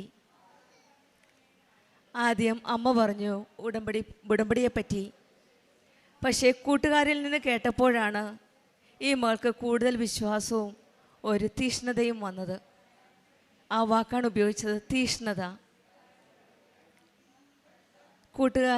മറ്റു കൂട്ടുകാരോട് ഷെയർ ചെയ്യുമ്പോൾ, ഉടമ്പടിയെപ്പറ്റി ഷെയർ ചെയ്തപ്പോഴാണ് ഈ മകളുടെ ഉള്ളിലും ഉടമ്പടിയിലേക്കുള്ള, ഈ വിശ്വാസ ജീവിതത്തിലേക്കുള്ള തീഷ്ണത മനസ്സിൽ വന്നത്, ഉടമ്പടിയെപ്പറ്റി കൂടുതൽ ബോധ്യപ്പെട്ടത്.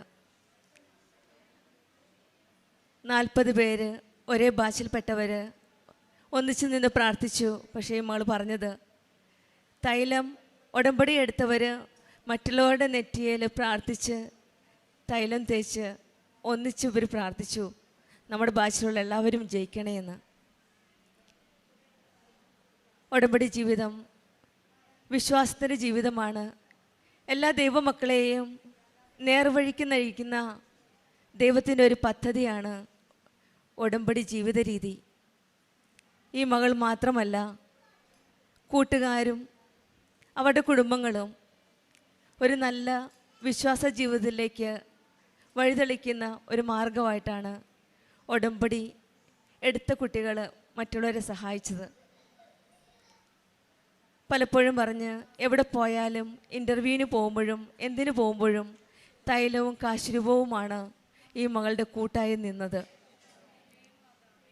മെറിറ്റ് ഇല്ലയെന്ന് തോന്നുമ്പോഴൊക്കെ ഉടമ്പടി കാശുരൂപം ഒരു ശക്തിയായി, ഒരു ബലമായി, ഒരു മെറിറ്റായി കൂടെ കൊണ്ടുപോയിരുന്നു. ഉടമ്പടി എടുത്ത മക്കൾക്ക് എപ്പോഴും ഈശോയുടെ അമ്മയുടെ സാന്നിധ്യം ഒരു ബലമാണ്, ഒരു ശക്തിയാണ്. നമ്മൾക്ക് നമ്മളെ തന്നെ വിശ്വാസമില്ലാത്തപ്പോൾ നമ്മളുടെ കൂടെ വിശ്വാസമായിട്ട് ഇവർ രണ്ടുപേരും ചേർന്ന് നിൽക്കും. ഈ മകൾ പറഞ്ഞതുപോലെ ഡേറ്റ് ഇട്ട് പ്രാർത്ഥിച്ചു. ഓഗസ്റ്റ് 15 DLൻ്റെ പേപ്പറിന് വേണ്ടിയിട്ട് വെയിറ്റ് ചെയ്തു. ഓഗസ്റ്റ് 14 തന്നെ ഈശോയും മാതാവും അത് കൊടുത്തു. സമയച്ചുരുക്കത്തിന് മാതാവ്,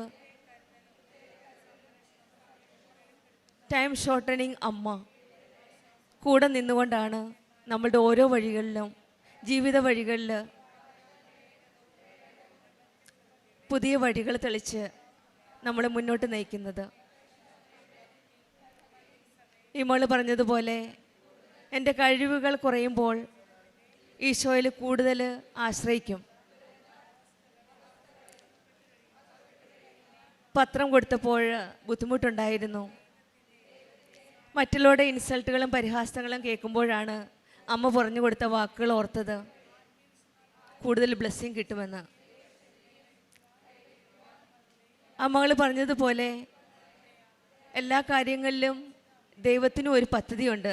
നമ്മൾ ഓരോ പ്ലാനുകളും ഓരോ പ്രോജക്റ്റും ഉടമ്പടിയിൽ കൂടെ നിയോഗം വെച്ച് പ്രാർത്ഥിക്കുമ്പോഴും ദൈവത്തിനൊരു പദ്ധതിയുണ്ട് നമ്മളെപ്പറ്റി.